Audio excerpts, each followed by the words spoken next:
മർത്തോമാ സഭയുടെ ചെങ്ങന്നൂർ മാവേലിക്കര ഭദ്രാസനത്തിൻ്റെ വാർഷിക കൺവെൻഷനിൽ 2015 ആണ്ടിൽ പങ്കുചേരുവാൻ എനിക്ക് ഭാഗ്യം ലഭിച്ചതോർത്ത് ഞാൻ ദൈവത്തെ സ്തുതിക്കുന്നു. കഴിഞ്ഞ ആണ്ടിൽ ഈ കൺവെൻഷൻ ഞാൻ ക്ഷണിക്കപ്പെട്ടിരുന്നു എന്ന് ഞാൻ ഓർക്കുന്നു. പക്ഷേ സാഹചര്യം വന്നെത്തുവാനായിട്ട് അനുവദിച്ചില്ല. മർത്തോമാ സഭയുടെ ഒരുപാട് പള്ളികളിൽ കഴിഞ്ഞ നാളുകളിൽ എനിക്ക് വചനം പ്രസംഗിക്കുവാൻ കർത്താവ് അവസരം തന്നിട്ടുണ്ട്. അടൂർ ഭദ്രാസനത്തിൻ്റെ ഭദ്രാസന കൺവെൻഷനിൽ 6ാമത്തെ വർഷവും പ്രസംഗിക്കുവാൻ ഞാൻ നിയോഗിക്കപ്പെട്ടിട്ടുണ്ട്. കോട്ടയം കൊച്ചി ഭദ്രാസനത്തിൻ്റെ വാർഷിക കൺവെൻഷനിൽ ഒരു വർഷത്തെ മുഴുവൻ സന്ദേശങ്ങൾ നൽകുവാൻ എനിക്ക് അവസരമുണ്ടായത് ഓർക്കുന്നു. ഇന്നിവിടെ നിൽക്കുമ്പോൾ ഈ സ്നേഹക്കൂട്ടായ്മയിൽ കർത്താവിനെ സ്തോത്രം ചെയ്തുകൊണ്ട് നിൽക്കട്ടെ. അഭിയന്ന മെത്രാപ്പോലീത്ത തിരുമേനിയുടെ സാന്നിധ്യത്തിൽ ഇന്ന് രാത്രി ദൈവം തരുന്ന ആലോചന നിങ്ങളോട് പങ്കിടുവാനാണ് അച്ഛനിവിടെ നിൽക്കുന്നത്. പ്രിയപ്പെട്ടവരെ, നമ്മളൊക്കെ പ്രാർത്ഥിപ്പാനായിട്ട് ദൈവസന്നിധിയിൽ വരുമ്പോൾ നമ്മൾ എപ്പോഴും ചെയ്യാറുള്ളത് നമുക്ക് പറവാനുള്ള കാര്യങ്ങൾ ദൈവത്തോട് പറയുക എന്നുള്ളതാണ്. അതിനകത്ത് നമ്മുടെ സങ്കടങ്ങളുണ്ട്, ആവലാതികളുണ്ട്, പ്രതീക്ഷകളുണ്ട്, സ്വപ്നങ്ങളുണ്ട്, ആഗ്രഹങ്ങളുണ്ട്. നമുക്ക് പറയാനുള്ളത് മുഴുവനും നാം ദൈവത്തോട് പറയുന്ന ഇടമാണ് നമ്മുടെ പ്രാർത്ഥനാ വേദി. എന്നാൽ നാം ദൈവത്തോട് പറയുന്നതിൽ എത്രയോ മടങ്ങ് ദൈവത്തിന് നമ്മോട് പറയാറുണ്ട്. നാം ദൈവത്തോട് ആവശ്യപ്പെടുന്നതിൽ എത്രയോ അധികം കർത്താവിന് നമ്മളോട് ആവശ്യപ്പെടാനുണ്ട്.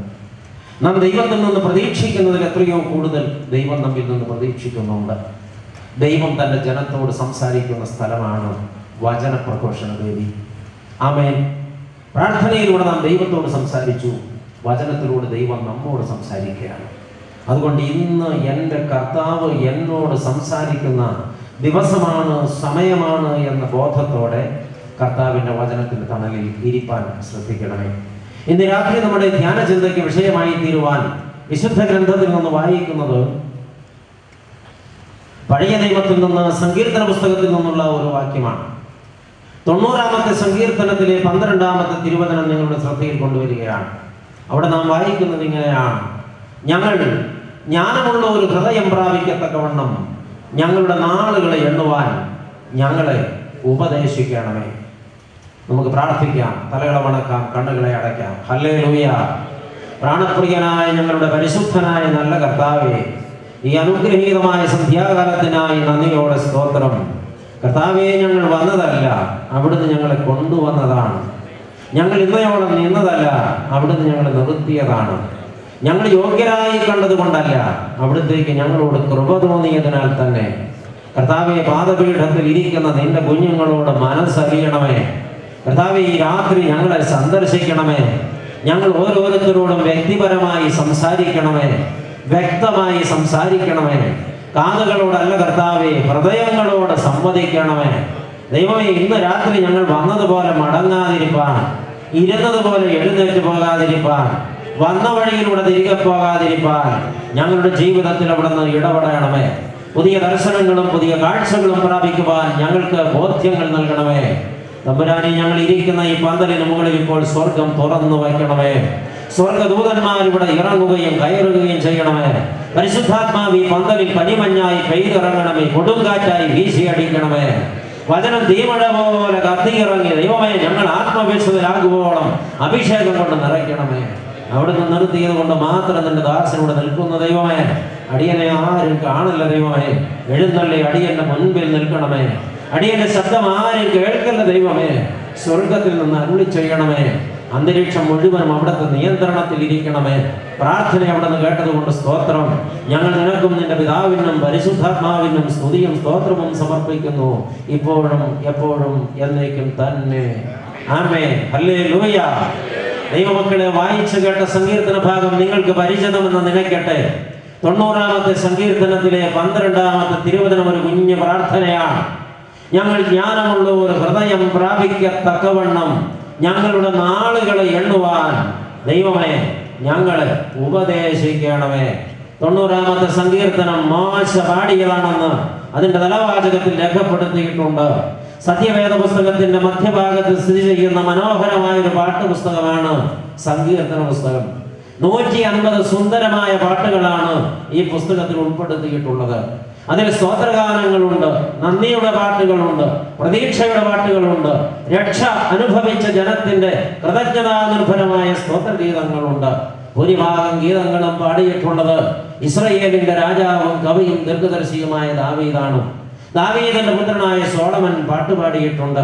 കോരഹപുത്രന്മാർ പാട്ടുപാടിയിട്ടുണ്ട്. ആസാഫും പാട്ടുകൾ പാടിയിട്ടുണ്ട്. പ്രിയപ്പെട്ടവരെ, ഭാഗ്യവാനായ മോശയും പാട്ടുകൾ പാടിയിട്ടുണ്ട്. മോശ പാടിയ പാട്ട് 90-91 സങ്കീർത്തനങ്ങൾ വളരെ അർത്ഥസമ്പുഷ്ടമായ പാട്ടുകളാണ്. ഒരു മനുഷ്യ ജീവിതത്തിന്റെ നിസ്സാരത വ്യക്തമായി വരച്ചിടുന്ന വരികളാണ് മോശയുടെ സങ്കീർത്തനത്തിന്റെ പ്രസക്തി. ഈ സങ്കീർത്തനത്തിന്റെ മുഴുവൻ വാക്കുകളും ചിന്തയ്ക്കായിട്ട് വേർതിരിച്ചാൽ ഇന്ന് രാത്രി പുലരുവോളം ഇരുന്നാൽ ധ്യാനം തീരുകയില്ല. ഈ വാക്യം പോലും ധ്യാനിച്ചു തീർക്കാൻ ഈ രാത്രി അനുവദിക്കപ്പെട്ട സമയം മതിയാകയില്ല. എങ്കിലും വളരെ വേഗം നിങ്ങളുടെ ശ്രദ്ധ ക്ഷണിക്കട്ടെ. ഇവിടെ ഒരു ഭാഗ്യവാൻ പ്രാർത്ഥിച്ചത് കേട്ടോ, ഞങ്ങളുടെ നാളുകൾ എത്രയെന്ന് എണ്ണി നോക്കാൻ ജ്ഞാനമുള്ള ഒരു ഹൃദയം ദൈവമേ ഞങ്ങൾക്ക് തരികയും ഞങ്ങളെ ഉപദേശിക്കുകയും ചെയ്യണമേ. ഹല്ലേലൂയ.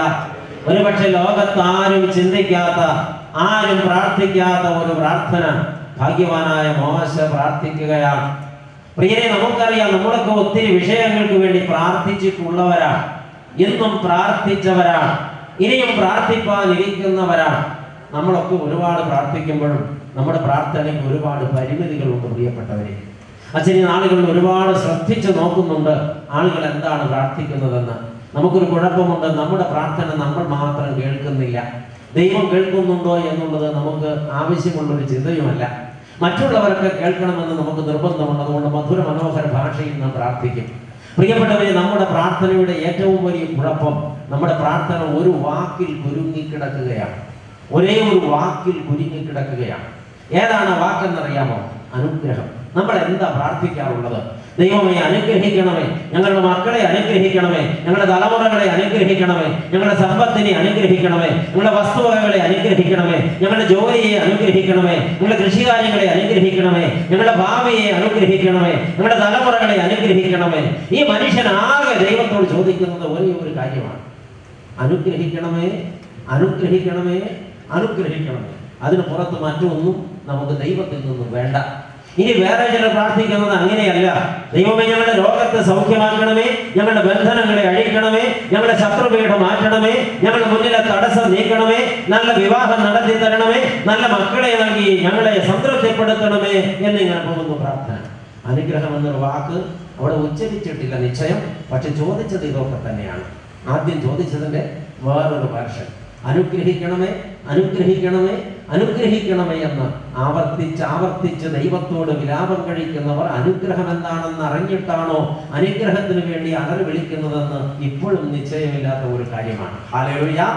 ജനത്തിന് വന്നിട്ടുള്ള വളരെ തെറ്റായ ഒരു ധാരണ: ലൗകിക നേട്ടങ്ങളാണ് അനുഗ്രഹം, സുഖത്തോടിരിക്കുന്നതാണ് അനുഗ്രഹം, ഈ ലോകം മുഴുവനും സ്വന്തമാകുന്നതാണ് അനുഗ്രഹം, ഈ ലോകം മുഴുവൻ എൻ്റെ കൈക്കീഴിലാകുന്നതാണ് അനുഗ്രഹം, ഈ ലോകത്ത് എല്ലാവരുടെയും മുകളിൽ ഞാൻ എത്തുന്നതാണ് അനുഗ്രഹം, എല്ലാവരുടെയും മുൻപിൽ ഞാൻ നടന്നു കയറി എത്തുന്നതാണ് അനുഗ്രഹം. ഒറ്റ വാക്കിൽ പറഞ്ഞാൽ, ലോകത്ത് ആരെന്നെ കണ്ടാലും എന്നോട് അസൂയ തോന്നത്തക്കവണ്ണം ഞാൻ ഭൗതികമായി സംതൃപ്തിയും ഔന്നത്യവും പ്രാപിക്കുന്നതാണ് അനുഗ്രഹമെന്ന് ആരോ ഈ ജനത്തെ തെറ്റായി ധരിപ്പിച്ചിരിക്കുന്നു. അതുകൊണ്ട് ജനത്തിന് ആകെ വേണ്ടത് ഈ ഒരു സംഗതി മാത്രമാണ്.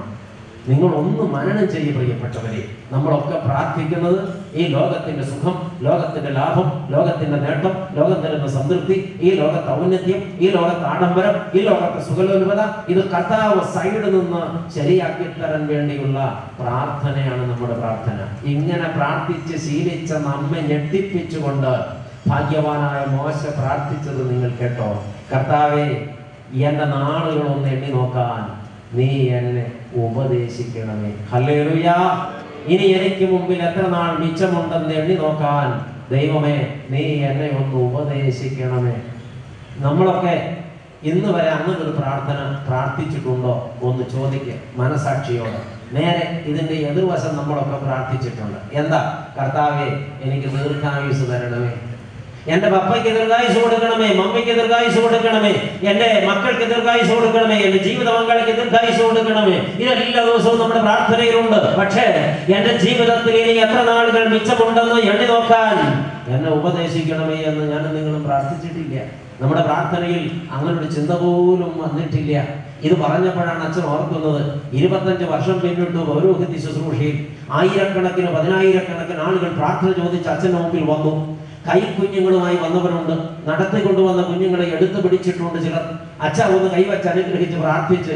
പ്രിയപ്പെട്ടവരെ, കൗമാരക്കാരുണ്ട്, യൗവനക്കാരുണ്ട്, മധ്യവയസ്കരുണ്ട്, വാർദ്ധക്യത്തിലെത്തിയവരുണ്ട്, മരണശയ്യയിൽ രോഗം കാത്തുകിടക്കുന്ന വയോവൃദ്ധരും ആലംബഹീനരും രോഗികളുമായ ആളുകളുണ്ട്. ആയിരക്കണക്കിന് ആളുകളുടെ ശിരസിൽ കൈവച്ച് പ്രാർത്ഥിച്ചപ്പോൾ അറിഞ്ഞോ അറിയാതെയോ അച്ഛൻ്റെ അഗ്രത്തിൽ നിന്ന് പൊഴിഞ്ഞു വീണൊരു വാക്ക്, കർത്താവേ, ഈ ആൾക്ക് ദീർഘായുസ് കൊടുക്കണമേ, ഈ കുഞ്ഞിന് ദീർഘായുസ് കൊടുക്കണമേ, ഈ വൃദ്ധന് ദീർഘായുസ് കൊടുക്കണമേ. മരണശയ്യയിൽ നിമിഷങ്ങൾ എണ്ണിക്കിടക്കുന്ന രോഗികളുടെ ശിരസിൽ കൈവച്ചപ്പോഴും അച്ഛൻ പ്രാർത്ഥിച്ചു, കർത്താവേ, ദീർഘായുസ് കൊടുക്കണമേ. നമ്മളൊക്കെ ദീർഘകാലം ഈ ലോകത്ത് ജീവിക്കാൻ ഇഷ്ടപ്പെടുന്നവരും ആശിക്കുന്നവരുമാണ്. എന്തിനേറെ എൻ്റെ ദീർഘായുസിനു വേണ്ടി ഒരുപാട് പേർ പ്രാർത്ഥിക്കുന്നുണ്ടെന്ന് അടുത്ത നാളിൽ വരെ എനിക്കത് വേണ്ടവണ്ണം ബോധ്യപ്പെട്ടിരുന്നില്ല. എന്നാൽ 8 മാസം മുമ്പ് സൗദി അറേബ്യയിൽ നിന്ന് വിളിച്ചൊരു ചെറുപ്പക്കാരൻ എന്നെ ഞെട്ടിപ്പിച്ചു. അവൻ എന്നെ വിളിച്ചിട്ട് എന്നോട് ചോദിച്ചു, അച്ഛാ, ടെലിവിഷനിൽ പ്രസംഗിക്കുന്ന, യൂട്യൂബിലും മറ്റു പ്രസംഗങ്ങൾ പറയുന്ന ആ പൗലോസ് അച്ഛനാണോ? ആണല്ലോ. ഇവനൊരു 10 ഹല്ലേലൂയ വിളിച്ചു. ഞാൻ ചോദിച്ചു, ആരാ? മനസ്സിലായില്ല.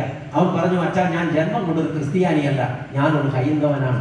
പക്ഷേ അച്ഛാ, ഇപ്പോൾ ഞാൻ ആരാധിക്കുന്നത് കർത്താവായ യേശു ക്രിസ്തുവിനെയാണ്. എനിക്ക് യേശു ക്രിസ്തുവിനെ പരിചയപ്പെടുത്തി തന്നത് അച്ഛൻ്റെ നാവാണ്. എനിക്ക് യേശു ക്രിസ്തുവിൽ ജീവൻ ഉണ്ടാക്കി തന്നത് അച്ഛൻ്റെ വാക്കാണ്. അതുകൊണ്ട് ഞാൻ അച്ഛനോട് സംസാരിക്കാൻ സാധിച്ചതിലാണ് ദൈവത്തെ സ്തുതിച്ചത്. ഞാൻ ചോദിച്ചു, എന്താണ് സംഭവിച്ചത്? അവൻ പറഞ്ഞു, അച്ഛൻ, ഞാൻ സൗദി അറേബ്യയിൽ ഒരു ഓയിൽ കമ്പനിയിൽ ജോലി ചെയ്യുകയാണ്. ഞാനും എൻ്റെ സുഹൃത്തും, ഞങ്ങൾ രണ്ടുപേരും ബാച്ചിലേഴ്സാണ്. അവൻ ക്രിസ്ത്യാനിയും ഞാൻ ഹിന്ദുവുമാണ്. ഞങ്ങൾക്ക് കമ്പനിയെ തന്ന ബാച്ചിലർ അക്കോമഡേഷനിലാണ് താമസിക്കുന്നത്. അച്ഛനോട് ഞാൻ സംസാരിക്കുന്നതിന് 6 മാസം മുമ്പ് ഒരു ദിവസം വൈകിട്ട് കമ്പ്യൂട്ടർ തുറന്ന് യൂട്യൂബ് എടുത്ത് എൻ്റെ കൂട്ടുകാരൻ അച്ഛൻ്റെ ഒരു പ്രസംഗം പരസ്യമായി ഞങ്ങൾ താമസിക്കുന്ന മുറിയിൽ പ്ലേ ചെയ്തു. ഞാൻ എന്തോ അസ്വസ്ഥനായി. ഞാൻ അവനോട് പറഞ്ഞു, കൂട്ടുകാരാ, നമ്മൾ സുഹൃത്തുക്കളാണ്, നിന്റെ മതത്തിന്റെ പ്രഭാഷണം നമ്മൾ ഒരുമിച്ച് താമസിക്കുന്ന മുറിയിൽ പരസ്യമായി വെക്കുന്നത് നല്ലതാണോ എന്ന് ചോദിച്ചു. അവൻ പറഞ്ഞു, ക്ഷമിക്കണം, ഇയർഫോൺ എൻ്റെ കയ്യിലില്ല, ഇന്നൊരു ദിവസത്തേക്ക് നീ എന്നോട് ക്ഷമിക്കണം. നാളെ ഞാൻ ഒന്നുകിൽ ഇയർഫോൺ വാങ്ങാം, അല്ലെങ്കിൽ ഇത് കേൾക്കാതിരിക്കാം, നീ എന്നോട് പൊറുക്കണം. വഴക്കുണ്ടാക്കി എനിക്ക് ശീലമില്ല, അവനും ശീലമില്ല. അതുകൊണ്ട് ഞാൻ അവന് വേണ്ടി ക്ഷമിച്ചു, മൗനമായിരുന്നു. അങ്ങനെ ഞാൻ ആ പ്രസംഗം കേട്ടു. ഫാദർ 1.5 മണിക്കൂർ നീണ്ടു നിന്ന പ്രഭാഷണം അങ്ങ് അവസാനിപ്പിക്കുമ്പോൾ എല്ലാവരും പ്രാർത്ഥിക്കാമെന്ന് പറഞ്ഞു. എല്ലാവരും കണ്ണുകൾ അടച്ചു. എൻ്റെ സുഹൃത്തും കണ്ണടച്ചു, ഞാനും കണ്ണടച്ചു. അച്ചോ, ആ നിമിഷങ്ങളിൽ അവൻ കരഞ്ഞു, എനിക്കറിയില്ല. പക്ഷേ എൻ്റെ കണ്ണ് നിറഞ്ഞു തുളുമ്പി ഒഴുകുന്നുണ്ടായിരുന്നു. എൻ്റെ അച്ചോ പ്രസംഗം കഴിഞ്ഞ് അവൻ ടെലിവിഷൻ കമ്പ്യൂട്ടർ ഓഫ് ചെയ്ത് വെച്ച് കടന്നുപോയി. ഞാനോ കണ്ണ് തുറന്നില്ല, എഴുന്നേറ്റില്ല. അവൻ തിരികെ വന്ന് എൻ്റെ ചുമലിൽ തട്ടി.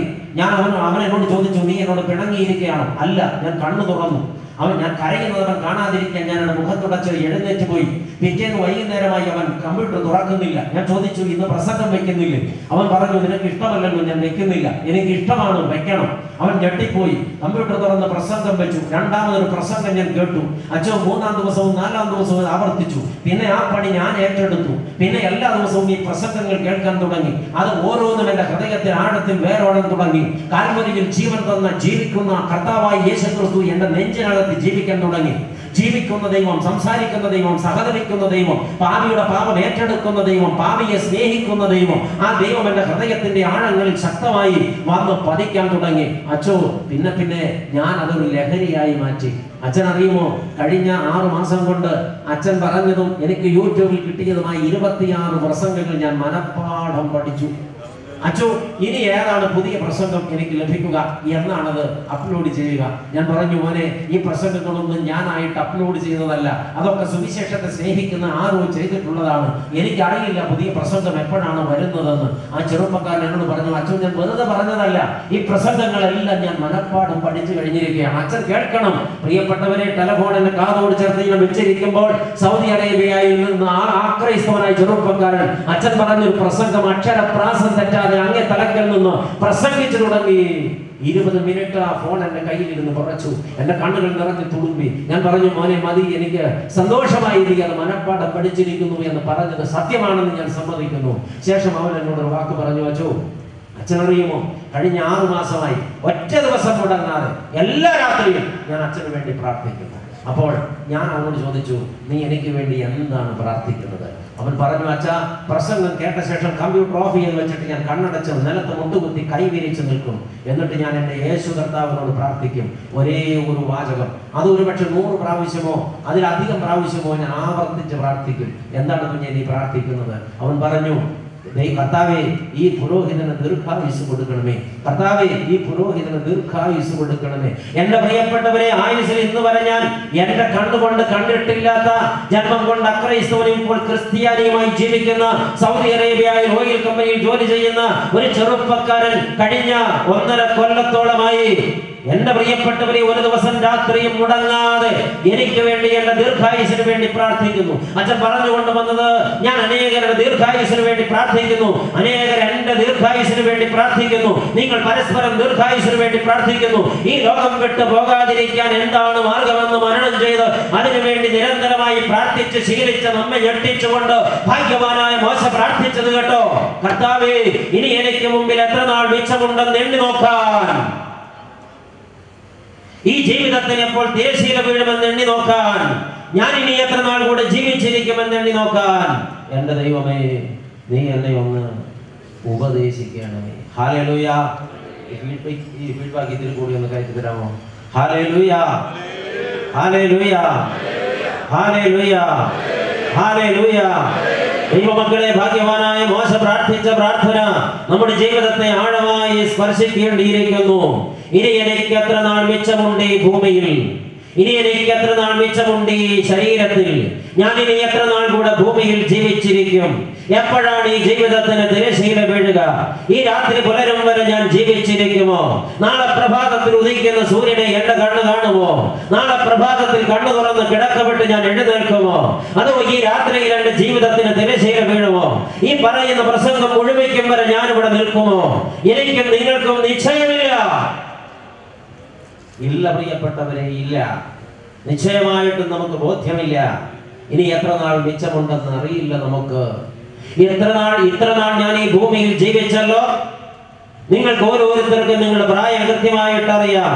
എത്ര നാൾ ഈ ഭൂമിയിൽ ജീവിച്ചിട്ട് എന്റെ ജീവിതം കൊണ്ട് എന്നെ സൃഷ്ടിച്ച ദൈവത്തിന് എന്ത് പ്രയോജനമുണ്ടായി?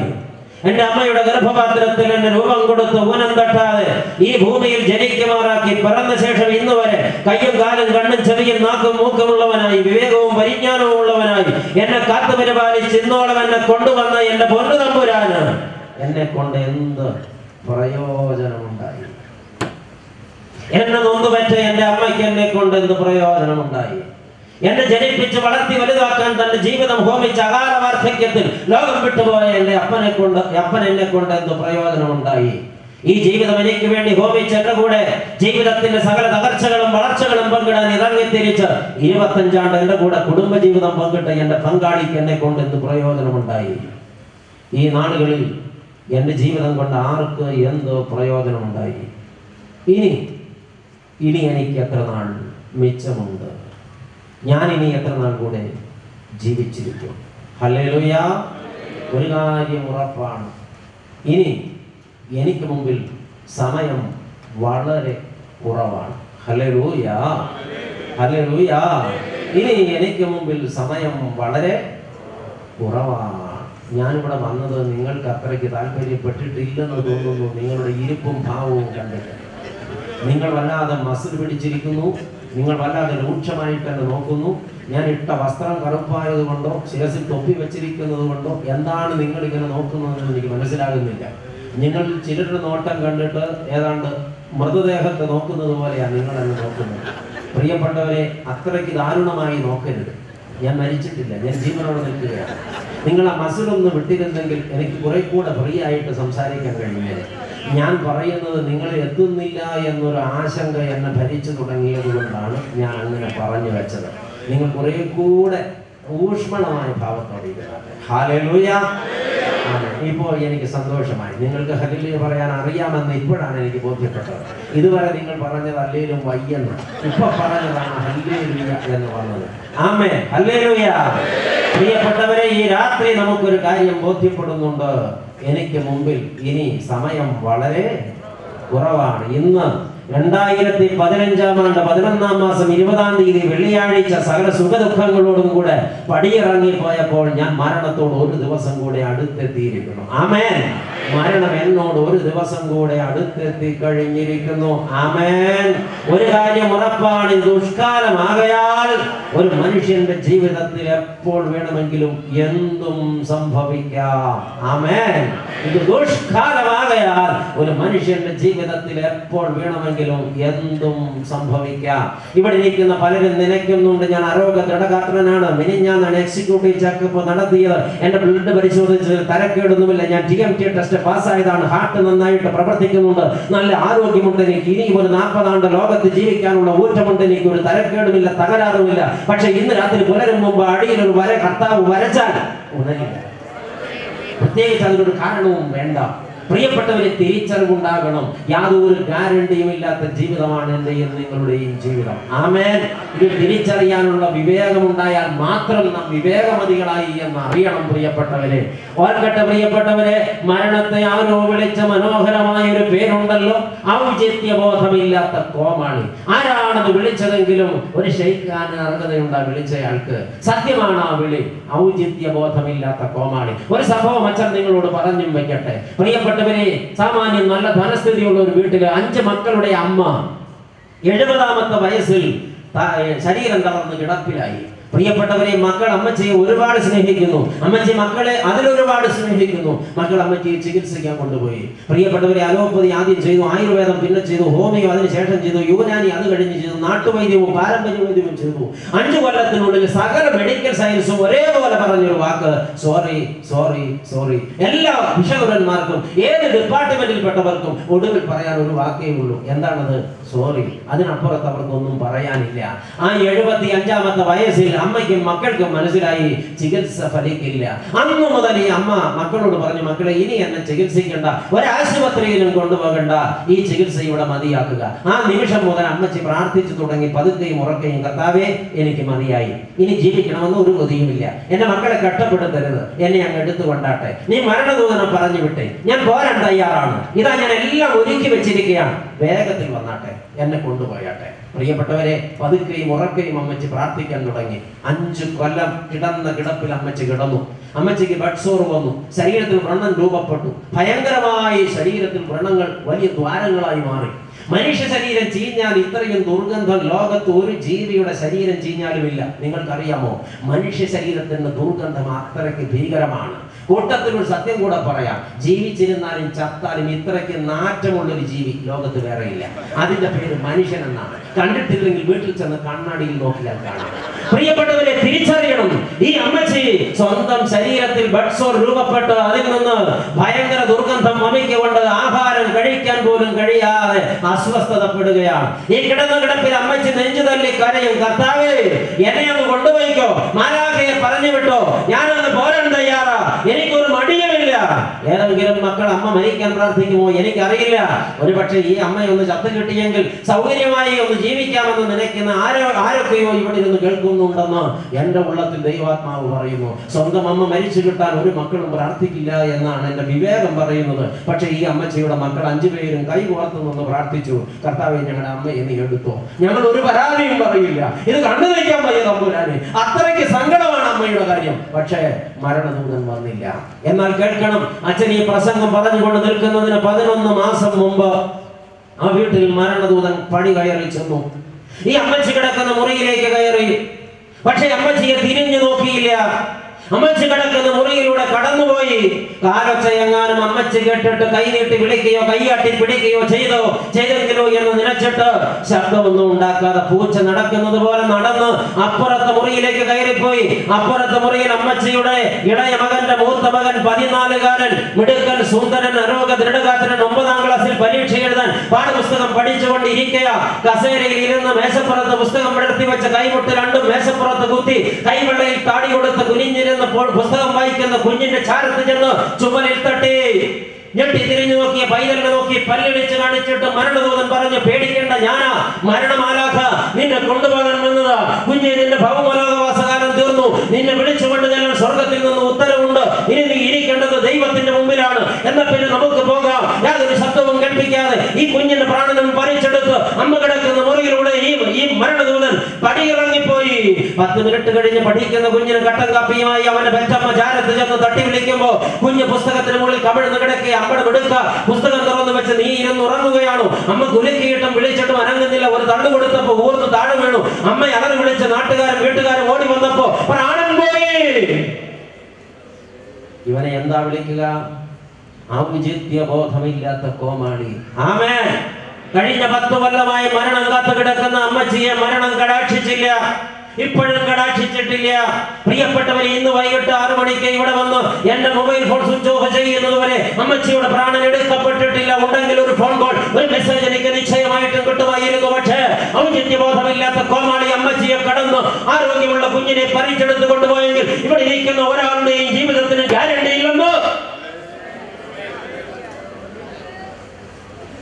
ഞാൻ ഇതിന്റെ അനുഭവസ്ഥനും കൂടെയാണ്. പ്രിയപ്പെട്ടവരെ, ഇന്നേക്ക് 12 ആണ്ടുകൾക്കപ്പുറത്ത് ദൈവം ഞങ്ങൾക്ക് തന്ന 3 ആൺമക്കളിൽ മൂത്ത കുഞ്ഞ് സുന്ദരനും ആരോഗ്യവാനും പാട്ടുപാടുന്നവനും വചനപ്രഘോഷകനുമായിരുന്ന 12 വയസ്സുള്ള എന്റെ മൂത്തവൻ മത്തായി കുഞ്ഞ് ഇതുപോലൊരു മീറ്റിംഗിൽ പ്രസംഗിക്കാൻ ഞാൻ വൈകിട്ട് പുറപ്പെട്ടു പോകുമ്പോൾ ഇരു കവിളിൽ എനിക്ക് ചുംബനം തന്നയച്ച എന്റെ പ്രിയപ്പെട്ട കുഞ്ഞ് അന്ന് രാത്രി 10:30 മണിക്ക് ഞാൻ മടങ്ങി വന്ന് കാണുമ്പോൾ ഒരു കാർഡിയാക് അറ്റാക്കിലൂടെ പ്രാണനെടുക്കപ്പെട്ട് അവൻ നിശ്ചലനായി കിടക്കുന്നതാണ് എന്റെ കയ്യിലേക്ക് കിട്ടിയത്. അതാണ് ഞാൻ എന്റെ കണ്ണുകൊണ്ട് കണ്ടത്. പ്രിയപ്പെട്ടവരെ, ആ കുഞ്ഞിന്റെ യാത്രയെ കുറിച്ച് ഒരുപാട് സന്ദേശങ്ങൾ ഒരുപാട് ഇടങ്ങളിൽ ഞാൻ പറഞ്ഞിട്ടുണ്ട്. നിങ്ങൾ പലരും കേട്ടിട്ടുണ്ട്. ഞാൻ എന്റെ മകനെ 12 വർഷങ്ങൾക്ക് മുമ്പ് യാത്രയാക്കിയ പുരോഹിതനാണ്.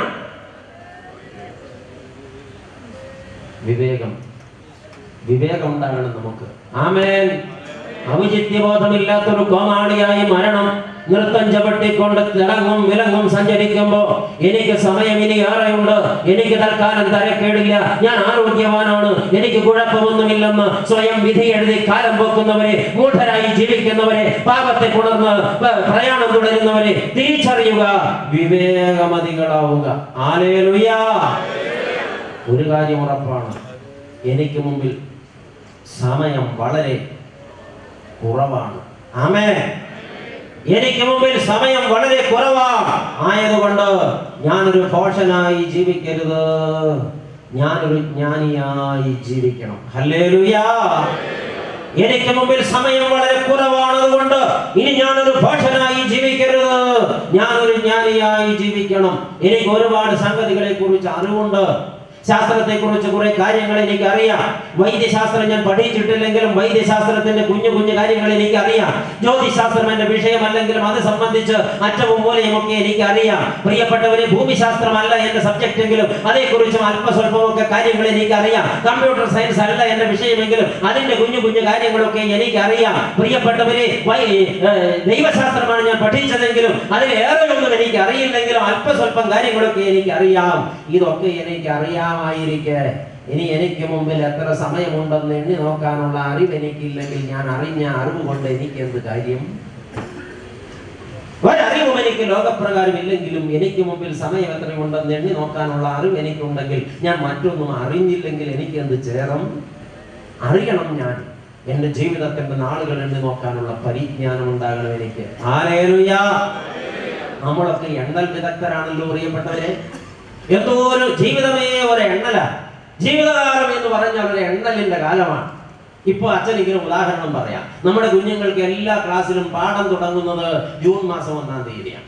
10ലും 12ലും പഠിക്കുന്നവർ ബോർഡ് എക്സാം എഴുതുകയാണ്. പ്രിയപ്പെട്ടവര്, ജൂൺ മാസത്തിൽ കുഞ്ഞുങ്ങൾ പുസ്തകം തുറക്കില്ല. അവർ ഫേസ്ബുക്കിൽ വളരെ സജീവമായിട്ടിരുന്ന് വിരലുകൊണ്ട് തോണ്ടിയും വരച്ചും സമയം കളയും. ജൂലൈ മാസത്തിൽ പുസ്തകം തുറന്നൊരു അക്ഷരം പഠിക്കില്ല. അപ്പോൾ ഇതിന്റെ ബാക്കി പത്രമായി പലതും പടച്ചു വിടും. ഓഗസ്റ്റും സെപ്റ്റംബറും മാസങ്ങളിൽ ഇവർ ഒരു അക്ഷരം പഠിക്കില്ല. അവര് ഇതുപോലെ മറ്റ് സോഷ്യൽ മീഡിയകളിൽ ഒരുപാട് കാര്യങ്ങൾ ചെയ്യുന്നു, ചാറ്റ് ചെയ്യുന്ന സമയം കളയും. ഒക്ടോബർ, നവംബർ, ഡിസംബർ മാസങ്ങളിൽ ഇവർ ഇതുപോലെ ഏതെങ്കിലും കാര്യങ്ങൾ ലൈനും കമ്പിയും ഒക്കെ വലിച്ച കാലം കളയും. അവസാനം നോക്കണമേ, ജാനുവരി മാസം ഇങ്ങ് വന്നു കഴിയുമ്പോൾ കുഞ്ഞുങ്ങൾക്ക് ടെൻഷൻ കയറുകയായി. അപ്പോൾ എണ്ണം തുടങ്ങും. എന്റെ ഉടയതമ്പുരാനെ, ഈ 1-2.5 മാസം കഴിയുമ്പോൾ പരീക്ഷയാ. എണ്ണം തുടങ്ങി. അയ്യോ, 40ാമത്തെ ദിവസം പരീക്ഷയാ, 30ാമത്തെ ദിവസം പരീക്ഷയാ, 14ാമത്തെ ദിവസം പരീക്ഷയാ. ഈ ഒരു 7 ദിവസമേ പരീക്ഷയ്ക്കുള്ളൂ. അയ്യോ, ഞാൻ എന്താ ചെയ്യാ? ഞാനൊന്നും പഠിച്ചിട്ടില്ല. അയ്യോ, ഇനി 4ാം ദിവസം പരീക്ഷയാ. എനിക്ക് പഠിക്കാൻ തുടങ്ങിയ, എനിക്ക് വെപ്രാളം വരിക, എനിക്ക് ഹാർട്ട് അറ്റാക്ക് ഉണ്ടാവുക. അയ്യോ, എനിക്ക് വയ്യ. കാലമേറെ കളഞ്ഞപ്പോഴൊന്നും എണ്ണൽ ഉണ്ടായിരുന്നില്ല. സമയം വന്നപ്പോൾ എണ്ണൽ ഭയങ്കര പ്രശ്നമായി മാറിയിരിക്കുക. പ്രിയപ്പെട്ടവരെ, കുഞ്ഞുങ്ങൾ എണ്ണുന്നത് എത്രയോ മടങ്ങാണ് അമ്മമാർ എണ്ണുന്നത്. ഈ അമ്മമാരിൽ നിന്ന് എണ്ണൽ തുടങ്ങും. ജനുവരി ആകുമ്പോൾ മോനെ മോളെ ഇനി 3 മാസം കൊണ്ട് പരീക്ഷയ്ക്ക് നീ ഇങ്ങനെ ഇരുന്നാ പറ്റത്തില്ല, നീ ഇരുന്ന് പഠിച്ചാട്ടെ, എഴുന്നേറ്റാട്ടെ, നീ കടന്നു ഉറങ്ങല്ലേ, നീ അങ്ങോട്ട് പോകല്ലേ, നീ TV തുറക്കല്ലേ, നീ അയൽവക്കത്തെ വീട്ടിൽ പോകല്ലേ, ആരോട് മിണ്ടല്ലേ, പഠിക്കുക പഠിക്കുക പഠിക്കുക. അമ്മമാരുടെ വർത്തമാനം നിർത്തിയിട്ട് വേണമല്ലോ പുസ്തകം തുറന്നൊരു അക്ഷരം മിണ്ടാൻ. ഈ കുഞ്ഞുങ്ങൾക്ക് പുസ്തകത്തിലൊന്ന് കണ്ണു നട്ടിരിക്കാൻ. അടുത്തൊന്ന് മാറുകയില്ല, വർത്തമാനം നിർത്തുകയില്ല. പഠിക്കാനാ പറഞ്ഞത്, നീ പഠിക്കാനാ പറഞ്ഞത്, നീ പഠിക്കാനാ പറഞ്ഞത്, എനിക്ക് സമാധാനമില്ല. എന്നിട്ട് ഇരുന്ന് സകല ഡയറിയും പരിശോധിച്ച് അറിയാവുന്ന സകല അച്ഛന്മാർക്കും സകല ദൈവദാസന്മാർക്കും സകല പ്രസംഗക്കാർക്കും ഫോൺ വിളിയ. എന്റെ സാറേ എന്റെ കൊച്ചിന് വേണ്ടി പ്രാർത്ഥിക്കണം, കൊച്ചു പരീക്ഷ എഴുതാൻ 7 ദിവസം പരീക്ഷ, ഒരക്ഷരം പഠിച്ചിട്ടില്ല, പറഞ്ഞതിൽ കൂടുതൽ നിലവിളിച്ച് കാണിക്കും. അച്ഛൻ അനുഭവസ്ഥനായതുകൊണ്ട് പറയാ. ഇപ്പൊ ഞാനൊരു കാര്യം ഇങ്ങനെ ചിന്തിക്കുക, എന്റെ പൊന്നു തമ്പുരാനെ, ഈ കുഞ്ഞുങ്ങളുടെ പരീക്ഷ സമയം വരുമ്പോ ഈ കേരളത്തിൽ പരീക്ഷ എഴുതുന്ന കുഞ്ഞുങ്ങളുടെ അമ്മമാരെ 3 മാസത്തേക്ക് വിദേശത്തേക്ക് നാട് കടത്തിയാൽ ഈ കുഞ്ഞുങ്ങൾ സമാധാനമായിട്ട് പരീക്ഷ എഴുതി 10 മാർക്ക് അധികം മേടിച്ച് അടുത്ത വർഷം ഒന്ന് പരീക്ഷിക്കാവുന്നതാണ്. ആമേൻ. എണ്ണൽ തുടരുകയാണ്. പരീക്ഷ ദിവസം വരെ എണ്ണും. പരീക്ഷ എഴുതി കഴിഞ്ഞാൽ എണ്ണൽ അവസാനിക്കുന്നില്ല. എണ്ണലിന്റെ വകുപ്പ് മാറിയതേ ഉള്ളൂ. എന്നാണ് റിസൾട്ട് വരിക, എന്നാണ് റിസൾട്ട് വരിക, എന്തായിരിക്കും റിസൾട്ട്, ഏത് ഗ്രേഡ് കിട്ടും, ഏകജാലകത്തിലൂടെ കയറാൻ പറ്റുമോ, വേറെ ജാലകം നോക്കി തേടി പോകേണ്ടി വരുമോ, എണ്ണൽ അവസാനിക്കുന്നില്ല. റിസൾട്ട് വന്നാലും എണ്ണൽ വേറെ വഴിയിലായി. ഒരു പെണ്ണ് വിവാഹിതയായിട്ട് ഒരാഴ്ച 2 ആഴ്ച കഴിഞ്ഞപ്പോൾ ഭർത്താവ് വിദേശത്തേക്ക് പോയി. സ്വദേശത്തുള്ള ഭർത്താക്കന്മാരെ ഒരു പെങ്കൊച്ചിനും വേണ്ട. പ്രിയപ്പെട്ടവർ, സ്വദേശത്തുള്ള പെണ്ണിനെ ഒരു പുരുഷനും വേണ്ട. എല്ലാവരും വിദേശത്തേക്കാണ് കണ്ണു നട്ടിരിക്കുന്നത്. 2 പേരും വിദേശത്താണെങ്കിൽ, അത് ഒരു രാജ്യത്താണെങ്കിൽ, ഒരുമിച്ചാണെങ്കിൽ അത് സഹിക്കാം. വിവാഹം കഴിഞ്ഞിട്ട് 2 ഇടത്തേക്ക് തിരിഞ്ഞു താമസിച്ച് കറൻസി കൊണ്ട് കൊയ്തു കൂട്ടി കുടുംബം കെട്ടിപ്പടുക്കാമെന്ന് നിലയ്ക്കുന്ന പമ്പര വ്യക്തികളുടെ ലോകമാണ് ഈ ക്രൈസ്തവ ലോകമെന്ന് പതുക്കെ പറഞ്ഞോട്ടെ. പ്രിയപ്പെട്ടവരെ, നിങ്ങൾക്ക് ആർക്കും അത്ര സൂചിച്ചിട്ടില്ല എന്ന് എനിക്ക് നന്നായിട്ട് മനസ്സിലായി. ഞാൻ നിങ്ങൾക്ക് വേണ്ടി സംസാരിക്കാൻ വന്നതല്ല, തമ്പുരാന് വേണ്ടി സംസാരിക്കാൻ വന്നതാണ്. നിങ്ങൾ എന്നോട് പുറത്താലും പുറത്തില്ലേലും തിരക്കേടില്ല, തമ്പുരാൻ പറഞ്ഞത് എനിക്ക് പറയാതെ തരവില്ല. എന്റെ പ്രിയപ്പെട്ടവരെ, ഭർത്താവ് വിദേശത്തോട്ട് പോയി. അന്ന് മുതൽ ഈ പെങ്കൊച്ചിരുന്ന് എണ്ണാൻ തുടങ്ങി. തമ്പുരാനെ എന്നെ കെട്ടിയോനി എന്നാ വരെ 2 കൊല്ലം. അയ്യോ, 2 കൊല്ലത്തിന് എത്ര ദിവസമുണ്ട്? 365. അയ്യോ, അത്രയും ദിവസം. ഇത്ര ദിവസത്തിന് എത്ര മണിക്കൂറുണ്ട്? അയ്യോ, ഇത്രയും മണിക്കൂറിന് എത്ര മിനിറ്റ് ഉണ്ട്? ഇത്രയും മിനിറ്റിന് എത്ര സെക്കൻഡ് ഉണ്ട്? അയ്യോ, ഇത്രയും കാലം ഞാൻ കാത്തിരിക്കണമോ? ഭർത്താവ് വിദേശത്ത് പോയ ഭർത്താവിന് ഭാര്യയോട് സ്നേഹം ഉണ്ടെങ്കിൽ, അവിടെ വേറെ ഭാര്യ ഇല്ലെങ്കിൽ അവൻ അവിടെ നിന്ന് എണ്ണൽ തുടങ്ങും. പ്രിയപ്പെട്ടവരെ, അവനും എണ്ണിക്കൂട്ടുകയാണ്. എന്ന് ഞാൻ എന്റെ പ്രിയപ്പെട്ടവളെ കാണും, എന്നാണ് ഇനി എനിക്ക് കൂടിക്കാണാൻ പറ്റുക, എന്നാണ് എനിക്ക് സന്തോഷിക്കാൻ പറ്റുക, എന്നാണ് എനിക്ക് പങ്കിടാൻ പറ്റുക. ഒരുത്തൻ വിദേശത്ത് പോയി ഭാര്യയെ കുറിച്ച് സ്വപ്നം കണ്ട് മണൽ കാട്ടിക്കിടന്ന് പണിയെടുത്ത് കരിക്കട്ട് പോലെ കറുത്ത് അവൻ സമ്പാദിച്ച് കോടിക്കണക്കിന് രൂപ നാട്ടിലേക്ക് അയച്ചു കൊടുത്ത് 5 കൊല്ലം കഴിഞ്ഞ് നാട്ടിൽ വന്നപ്പോ അയച്ചു കൊടുത്ത കാശുമില്ല, ഭാര്യയില്ല, വേറൊരുത്തം കൊണ്ടുപോയി. എന്റെ പ്രിയപ്പെട്ടവരെ, ഇതല്ല സ്നേഹമുള്ളവർ എണ്ണിക്കൊണ്ടിരിക്കും. എണ്ണലോടെ എണ്ണൽ തീർന്നിട്ടില്ല. ഒരു പെൺകുട്ടി വിവാഹിതയായി 6 മാസം കഴിഞ്ഞപ്പോഴാണ് അറിഞ്ഞത് ഗർഭിണിയാണെന്ന്. അന്ന് മുതൽ അവൾ എണ്ണൽ തുടങ്ങി. എന്റെ കർത്താവേ, എന്റെ കുഞ്ഞിനെ ഞാൻ എന്ന് കാണും? ആണായിരിക്കുമോ പെണ്ണായിരിക്കുമോ എങ്ങനെ ഇരിക്കുമോ എന്ന് കാണും? പ്രിയപ്പെട്ടവരെ, എണ്ണൽ അവസാനിക്കുന്നില്ല. എന്തിനേറെ, ഒരാൾ രോഗിയായി ആശുപത്രിയിൽ ചെന്ന് പരിശോധന കഴിച്ച് ഡോക്ടർ പറഞ്ഞു സംശയമുണ്ട്, ബയോപ്സി എടുക്കണം. അല്പം ചുരണ്ടിയെടുത്തു, അല്പം കുത്തിയെടുത്തു, ഡോക്ടർ ബയോപ്സിക്ക് അയച്ചു. അന്ന് മുതൽ എണ്ണൽ തുടങ്ങി. എന്നാ റിസൾട്ട് വരിക? എന്തായിരിക്കും റിസൾട്ട്? കർത്താവേ, പോസിറ്റീവ് ആകരുത്, നെഗറ്റീവ് ആകണമേ എണ്ണെന്ന് പലരും ഇവിടെ ഇരിപ്പുണ്ട്. എണ്ണലാണ് ജീവിതം. ആമേൻ. എണ്ണലാണ് ജീവിതം. എന്നാൽ പ്രിയപ്പെട്ടവരെ, ഇനി എനിക്ക് മുമ്പിൽ എത്ര നാൾ മിച്ചമുണ്ടെന്ന് എണ്ണി നോക്കാനുള്ള വിവേകം ഇത് പറയുന്ന എനിക്കും കേൾക്കുന്ന നിങ്ങൾക്കും ഉണ്ടായാൽ ദൈവസന്നിധിയിൽ നമുക്ക് ജ്ഞാനമുണ്ടെന്ന് സമ്മതിക്കാം. ഓർക്കുക, ഈ ഭൂമിയിൽ ഇരിക്കുന്ന മനുഷ്യ, ഒരു കാര്യം ഉറപ്പാണ്, ഇനി എനിക്ക് മുമ്പിൽ സമയം വളരെ കുറവാണ്. അത് പറയാൻ നിങ്ങൾക്ക് താല്പര്യമില്ലെന്ന് അച്ഛൻ അറിയാം, പക്ഷെ പറയണം. ഇനി എനിക്ക് മുമ്പിൽ സമയം വളരെ കുറവാണ്. എന്നിട്ട് ഭൂരിപക്ഷം പേരും മിണ്ടിയില്ല. കുമ്പസാരിക്കുമ്പോൾ മൂളി കേൾപ്പിക്കുന്നത് പോലെ ചിലർ മൂളിയതേ ഉള്ളൂ, മിണ്ടിയിട്ടില്ല. പക്ഷെ അങ്ങനെയുള്ളവരുടെ കാര്യം കർത്താവ് പ്രത്യേകം പരിഗണിക്കും. ആമേൻ. എന്റെ പ്രിയപ്പെട്ടവരെ, ആയുസ്സിന്റെ നീളം വളരെ കുറവാണ്. ഇപ്പൊ ചിലർ ചോദിക്കുന്ന, അച്ഛൻ ഇങ്ങനൊക്കെ പറഞ്ഞാൽ ഞങ്ങളത് എങ്ങനെ സമ്മതിക്കും? അച്ഛൻ പറഞ്ഞത് കൊണ്ട് സമ്മതിക്കണ്ട. സത്യവേദ പുസ്തകം പറഞ്ഞാൽ സമ്മതിക്കരുതോ? തോറ്റു. ആമേൻ. നാളുകൾക്ക് നീളം കുറവാണെന്ന് സത്യവേദ പുസ്തകം പറഞ്ഞാൽ സമ്മതിക്കരുതോ? സമ്മതിച്ചേ പറ്റൂ. യാക്കോബ് ശ്ലീഹ പൊതുവിനെഴുതിയ ലേഖനം 4-ാം അധ്യായം 14-ാം വാക്യം കേൾക്കുക. നാളത്തേത് നിങ്ങൾ അറിയുന്നില്ലല്ലോ. ഹേ മനുഷ്യ, നാളത്തേത് നിങ്ങൾ അറിയുന്നില്ലല്ലോ. നിങ്ങളുടെ ജീവൻ എങ്ങനെയുള്ളത്? അല്പനേരത്തേക്ക് കാണുന്നതും ക്ഷണത്തിൽ മാഞ്ഞു പോകുന്നതുമായ ആവിയല്ലയോ. ഹല്ലേലൂയ. ഹല്ലേലൂയ. ആർക്ക് വേണ്ടി പറഞ്ഞതായിരുന്നു? ഹല്ലേലൂയ. മനുഷ്യ, നാളത്തേത് നിങ്ങൾ അറിയുന്നില്ലല്ലോ. നിങ്ങളുടെ ജീവൻ എങ്ങനെയുള്ളത്? അല്പനേരത്തേക്ക് കാണുന്നതും ക്ഷണത്തിൽ മാഞ്ഞു പോകുന്നതുമായ ആവിയല്ലയോ. ഇത് നിങ്ങൾക്ക് വേണ്ടവണ്ണം മനസ്സിലായിട്ടില്ല. സഹോദരിമാരോടൊരു ചോദ്യം. സഹോദരിമാരെ, നിങ്ങൾ വീട്ടിൽ ആഹാരം പാചകം ചെയ്തല്ലേ കഴിക്കാം? അവർ മിണ്ടിയിട്ടില്ല. സഹോദരന്മാരെ, നിങ്ങൾ എല്ലാ നേരത്തെയും ആഹാരം കൃത്യമായി ഹോട്ടലിൽ നിന്ന് പാഴ്സൽ വാങ്ങിച്ചു കൊടുക്കണോ? അല്ല. അപ്പോൾ സഹോദരിമാരോട് ആദ്യം ചോദിച്ചിട്ട് എന്താ ഉത്തരം കിട്ടാത്തതിന്റെ കാരണം? ഞാൻ അഹങ്കാരത്തോ ചോദിച്ചുകൊണ്ടാണ് അവർ മിണ്ടാതിരുന്നത്. അതുകൊണ്ട് ഞാൻ വളരെ വിനയത്തോടെ വളഞ്ഞു നിന്ന് നിങ്ങളോട് ചോദിക്കുകയാണ്, നിങ്ങൾ വീട്ടിൽ ആഹാരം പാചകം ചെയ്ത് തന്നെയല്ലേ കഴിക്കുക? അതെ. സഹോദരന്മാർക്ക് ഇപ്പോൾ ഒരു കാര്യം മനസ്സിലായോ? ഭാര്യയെ ബഹുമാനിച്ച് അവളുടെ മുമ്പിൽ അല്പം മടങ്ങി നിന്ന് സംസാരിച്ചാൽ ആദ്യത്തെ ചോദ്യത്തിന് ഉത്തരം 8-10 പ്രാവശ്യം ചോദിക്കേണ്ടി വരിക. ആമേ. സഹോദരിമാർ ആഹാരം പാചകം ചെയ്താണ് കഴിക്കുന്നത്. പ്രഷർ കുക്കർ ഉപയോഗിച്ച് പാചകം ചെയ്യാറുണ്ടോ? ഉണ്ട്. പ്രഷർ കുക്കറിൽ ആഹാരം ഇട്ട് അടുപ്പത്ത് വെച്ച് അടിയിൽ തീ കൊടുത്തിട്ട് അല്പനേരം കാത്തു നിന്നാൽ ഇതിന്റെ മുകളിലിട്ടിരിക്കുന്ന വെയിറ്റിനെ കുത്തിപ്പൊക്കിക്കൊണ്ട് വലിയ സീൽക്കാര ശബ്ദത്തോടെ ത്രികോണാകൃതിയിൽ നീരാവി പാറിപ്പോകുന്നത് നിങ്ങൾ കണ്ടിട്ടുണ്ടോ? ഉണ്ട്. ഈ സീൽക്കാരം നിലയ്ക്കുമ്പോൾ കണ്ണങ്ങടയ്ക്കണം. 1, 2, 3, 4, 5 എന്ന് എഴുതിയിട്ട് കണ്ണ് തുറക്കുമ്പോൾ ആ നീരാവി അവിടെ കാണും. പറ. ഇല്ല. എവിടെ പോയി? കണ്ടതല്ലേ? ആമേൻ. ഇതാണിപ്പോ യാക്കോബ് പറഞ്ഞത്. നിങ്ങളുടെ ജീവൻ എങ്ങനെയുള്ളത്? അല്പനേരത്തേക്ക് കാണുന്നതും ക്ഷണത്തിൽ മാഞ്ഞു പോകുന്നതുമായ ആവിയല്ലോ. ആമേൻ. ഒരു കാര്യം ഉറപ്പായി, എനിക്ക് മുമ്പിൽ സമയം വളരെ കുറവാണ്. യാക്കോബ് ഇത് പറഞ്ഞു വെച്ചപ്പോൾ ദാവീദ് എന്താണ് അതേക്കുറിച്ച് പറഞ്ഞത്? 39-ാമത്തെ സങ്കീർത്തനം 5-ാമത്തെ തിരുവചനം കേൾക്കുക. ദാവീദ് ഇങ്ങനെ പറഞ്ഞു ദൈവത്തോട്, ദൈവമേ, ഇതാ നീ എന്റെ നാളുകളെ 4 വിരൽ നീളമാക്കിയിരിക്കുന്നു. എന്റെ ആയുസ് നിന്റെ മുമ്പാകെ ഏതുമില്ലാത്തതുപോലെ ഇരിക്കുന്നു. ഏത് മനുഷ്യനും ഉറച്ചു നിന്നാലും ഒരു ശ്വാസമത്രയാകുന്നു. ഹല്ലേലൂയ. ദാവീദ് പറഞ്ഞു, ദൈവമേ, ഇതാ എന്റെ നാളുകളെ നീ 4 വിരൽ നീളമാക്കിയിരിക്കുന്നു. ഈ 4 വിരൽ നീളം എന്ന് വെച്ചാൽ എന്തോരം വരും? മലയാളിക്ക് നല്ല ബുദ്ധിയുണ്ട്. മലയാളികളായ നമ്മുടെ ബുദ്ധി കടലാസിൽ എഴുതുമ്പോൾ കൃത്യമായിട്ട് എഴുതണമെങ്കിൽ ബുദ്ധി എന്ന് എഴുതുന്നതിന് മുമ്പ് ആദ്യം 2 അക്ഷരം എഴുതണം. അക്ഷരം 1 വ, അക്ഷരം 2 ക്ര, ശേഷം ബുദ്ധി എന്ന് എഴുതിയാൽ നമ്മുടെ ബുദ്ധി പൂർണ്ണ. അത്രയും ബുദ്ധി സ്വന്തമായുള്ള നമ്മൾ ഈ 4 വിരൽ എങ്ങനെ അളക്കും? ഇങ്ങോട്ട് നോക്കുക. 1 വിരൽ ഇത്രയും നീളം, 2 ഇത്രയായി, 3, 4 സമാധാനമായി. നിക്ക്. ഇതല്ല ദാവീദ് പറഞ്ഞ 4 വിരൽ.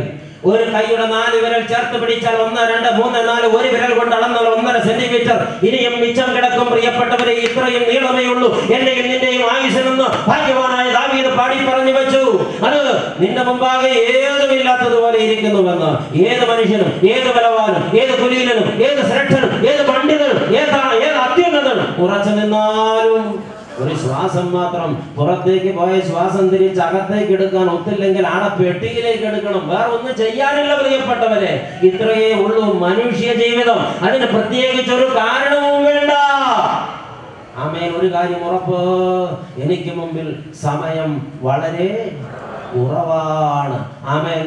യാക്കോബ് ശ്ലീഹ പറഞ്ഞതിന് ദാവീദ് അടിവരയിടുമ്പോൾ ഇയ്യോബ് എന്താണ് അതേക്കുറിച്ച് പറയുന്നത് എന്ന് കൂടെ നമുക്കൊന്ന് ചിന്തിച്ചു നോക്കാം. ഇയ്യോബിന്റെ പുസ്തകം 6-ാമത്തെ അധ്യായം 7-ാമത്തെ അധ്യായം 6-ാമത്തെ തിരുവചനം കേട്ടെ.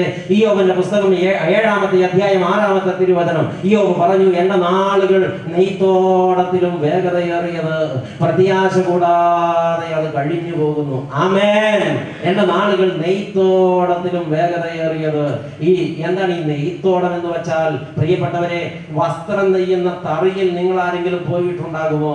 ആ തറിയിൽ ഉപയോഗിക്കുന്ന ഒരു കുഞ്ഞു ഉപകരണമുണ്ട്. അതിന്റെ പേരാണ് നെയ്ത്തോടം. പ്രിയപ്പെട്ടവരെ, ഈ തറി എന്നൊക്കെ പറഞ്ഞപ്പോൾ നിങ്ങൾ എന്നെ കണ്ണു പിടിച്ച് നോക്കുക. ഏത് കടയിൽ ഇഷ്ടം പോലെ വസ്ത്രം വാങ്ങാൻ കിട്ടും, പിന്നെ എന്നത്തിനാ തറി അന്വേഷിച്ച് പോകുന്നതെന്ന്. എന്റെ പ്രിയപ്പെട്ടവരെ, വസ്ത്രം നെയ്യുന്ന തറിയില് വസ്ത്രം നെയ്യുന്ന ആള് പാവുനൂലുകൾ നീളത്തിൽ 1000-കണക്കിനെണ്ണം വലിച്ചു കെട്ടും. പക്ഷേ അത് വസ്ത്രമാകില്ല.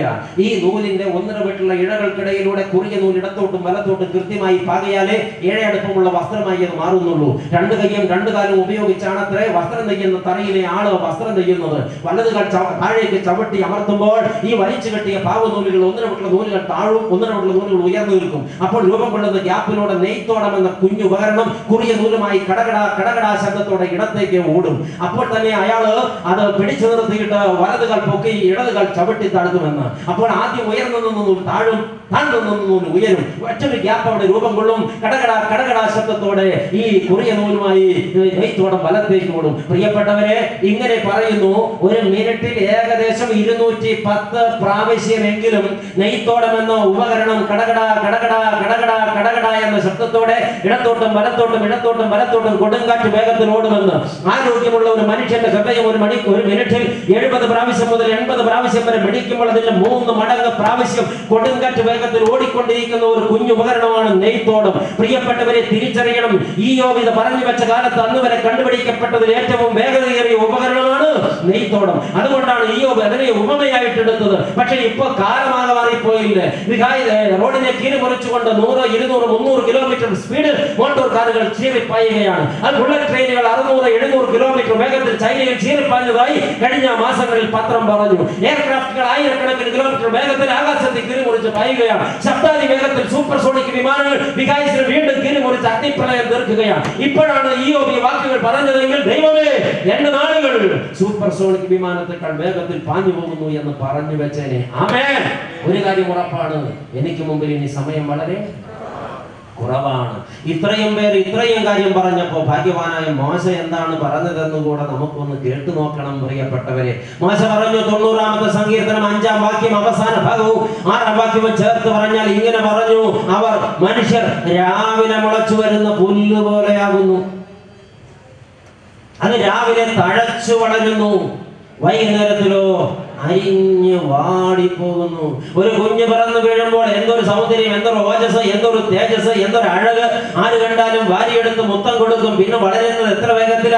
ആദ്യം ചെരിയുന്നു, പിന്നെ കവിളുന്നു, പിന്നെ വട്ടം കറങ്ങുന്നു, പിന്നെ മുട്ടുകുത്തുന്നു, പിന്നെ എഴുന്നേറ്റിരിക്കുന്നു, പിന്നെ പിടിച്ചു നിൽക്കുന്നു, വിട്ടു നിൽക്കുന്നു, ഓടുന്നു, ചാടുന്നു, നടക്കുന്നു, നൃത്തം ചവിട്ടുന്നു. വളരുന്നത് എത്ര വേഗത്തില! പക്ഷെ ഏത് പ്രായത്തിലും പ്രാണൻ പോയാൽ വെട്ടിയിട്ട വാഴ പോലെ, അരിഞ്ഞ പുല്ല് പോലെ വാടിപ്പോകും. ആമേൻ. അത്രയേ ഉള്ളൂ, അത്രമാത്രമേ ഉള്ളൂ. നമ്മുടെ ജീവിതത്തിന് എപ്പോഴാണ് തിരശ്ശീല വീഴുന്നതെന്ന് എനിക്കും നിങ്ങൾക്കും നിശ്ചയമില്ല. ആമേൻ. ഇല്ല, ആമേൻ, ഇല്ല. അപ്പോൾ ഒരു കാര്യം വീണ്ടും അടിവരയിട്ട് ഉറപ്പിക്കണം, എനിക്ക് മുമ്പിൽ സമയം വളരെ, അത് ഇത്ര പതുക്കെ കൂടെ പറഞ്ഞാൽ ശരിയാവില്ല, ഇതിൽ കൂടെ ഉറക്കെ പറയേ, എനിക്ക് മുമ്പിൽ ഇനി സമയം വളരെ കുറവാണ്. ആമേൻ. നിങ്ങൾക്ക് പേടിച്ചിട്ടാണ് നിങ്ങളിപ്പോ ഉറക്കെ പറഞ്ഞത്. ആമേൻ.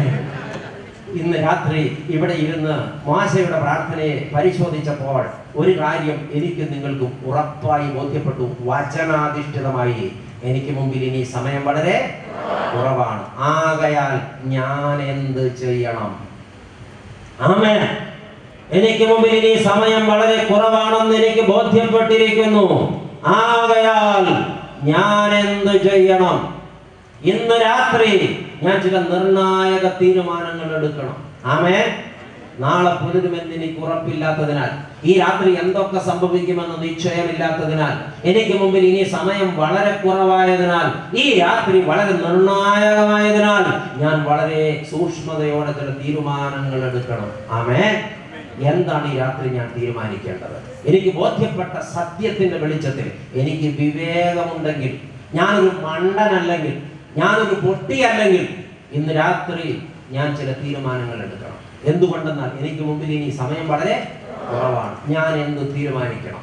ഞാൻ എടുക്കുന്ന ഒന്നാമത്തെ തീരുമാനം, ഞാൻ എന്നെ തന്നെ പൂർണ്ണമായും വിശുദ്ധീകരിക്കണം. ഹല്ലേലൂയ.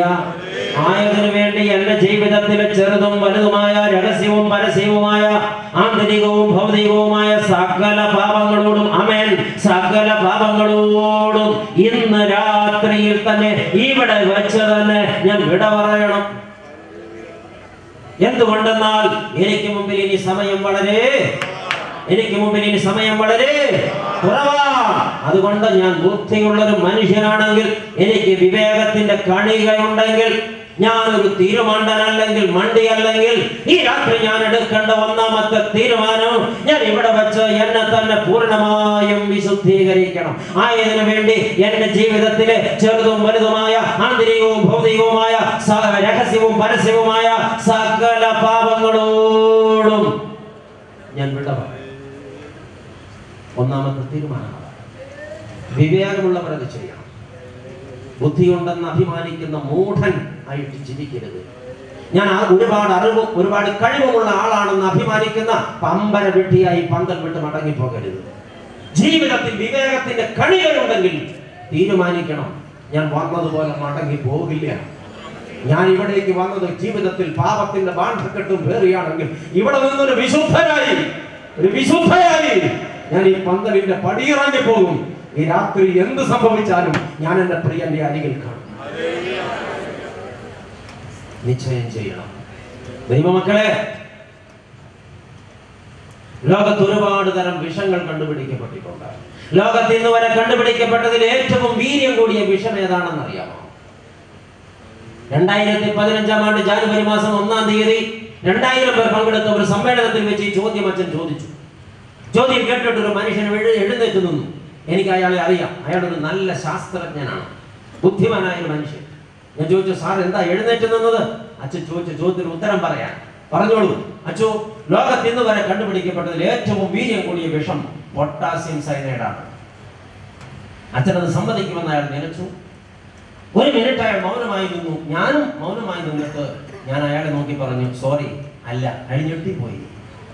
ഞാനാണോ പൊട്ടൻ, അച്ഛനാണോ പൊട്ടൻ, എനിക്കാണോ തെറ്റിയത്, അച്ഛനാണോ തെറ്റിയെന്ന് സ്വയം ചോദിച്ചിട്ട് എന്നോട് തർക്കിക്കാൻ നിൽക്കാതെ സാധുവായ അയാൾ അവിടെ ഇരുന്നു. എന്തുകൊണ്ടെന്ന് അയാൾ ചെങ്ങന്നൂർക്കാരനായിരുന്നില്ല. പ്രിയപ്പെട്ടവരെ, ലോകത്ത് ഇന്ന് വരെ കണ്ടുപിടിക്കപ്പെട്ടതിൽ വീര്യം കൂടിയ ഒരു വിഷമാണ് പൊട്ടാസ്യം സയനൈഡ്. പക്ഷേ ലോകത്ത് ഇന്ന് വരെ കണ്ടുപിടിക്കപ്പെട്ടതിൽ ഏറ്റവും വീര്യം കൂടിയ വിഷം പൊട്ടാസ്യം സയനൈഡ് അല്ല. പിന്നെ ഏതെന്നാ നിങ്ങൾ ചോദിക്കുക? കണ്ടിട്ടുണ്ടോ നിങ്ങൾ? ശിരസ് മുതൽ വാലിന്റെ അറ്റം വരെ കരിക്കട്ട പോലെ കറുത്ത് വിഷം മുച്ചിയ കരിമൂർഖൻ കടിച്ചു പോയാൽ ആ മനുഷ്യന്റെ കാര്യം കഷ്ടത്തിലാ. ഈ ശിരസ് മുതൽ വാല് വരെ കരിക്കട്ട പോലെ കറുത്ത് വിഷം മുച്ചിയ ഒരു കൈവണ്ണയുടെ വലിയ വണ്ണമുള്ള നീളം കുറഞ്ഞ കരിക്കട്ട പോലെ കറുത്ത കരിമൂർഖന്റെ വിഷമാണ് ലോകത്ത് ഇന്ന് വരെ കണ്ടുപിടിക്കപ്പെട്ടതിൽ ഏറ്റവും വീര്യം കൂടിയ വിഷം എന്ന് വിശ്വസിക്കണ്ട, അതല്ല. പിന്നെ ഏതാ? അച്ഛൻ വരുന്നത് കോതമംഗലത്ത് നിന്ന്. അവിടെ നിന്ന് 10 കിലോമീറ്റർ പോകേണ്ട തട്ടേക്കാടെത്താൻ. തട്ടേക്കാടിനപ്പുറം കുട്ടമ്പുഴ വനമാ.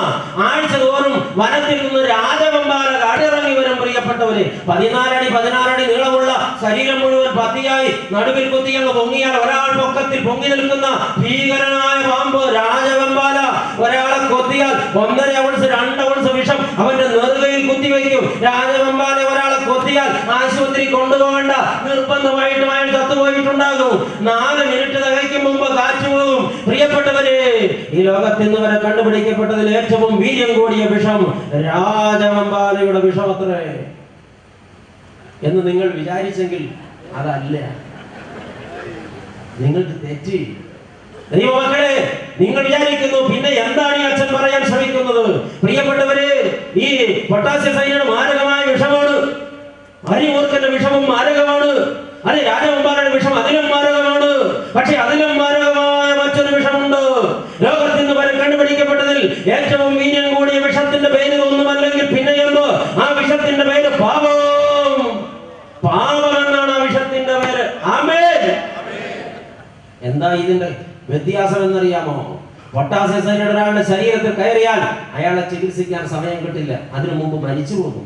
ഇത് കണ്ടുപിടിച്ച ശാസ്ത്രജ്ഞൻ അതിന്റെ മണം എഴുതി വെച്ചു. രുചി എന്താണെന്ന് അറിയാൻ തൊട്ട് നാവിൽ വെച്ചു. എന്നൊരു ശബ്ദമേ പുറത്തേക്ക് വന്നുള്ളൂ. സോൾട്ടാണോ ഷുഗറാണോ പറയാൻ നേരം കിട്ടിയില്ല, ചത്തുപോയി.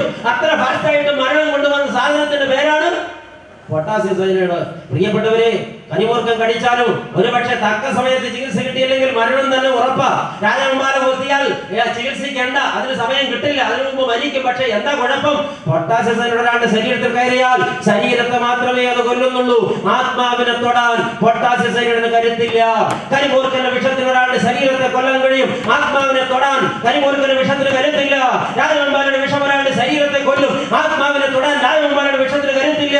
എന്നാൽ മനുഷ്യ, എന്നെയും നിന്നെയും ആത്മാവിനെയും ശരീരത്തെയും ഒരുപോലെ കൊന്ന് നരകത്തിന്റെ എരുതിയിൽ തള്ളിയിടാൻ കരുത്തുള്ള വിഷത്തിന്റെ പേരാണ് പാപം. ഈ വിഷം കയറിയിട്ടുണ്ടോ? ഈ വിഷം നിങ്ങളെ ബാധിച്ചിട്ടുണ്ടോ? ഉണ്ടോ?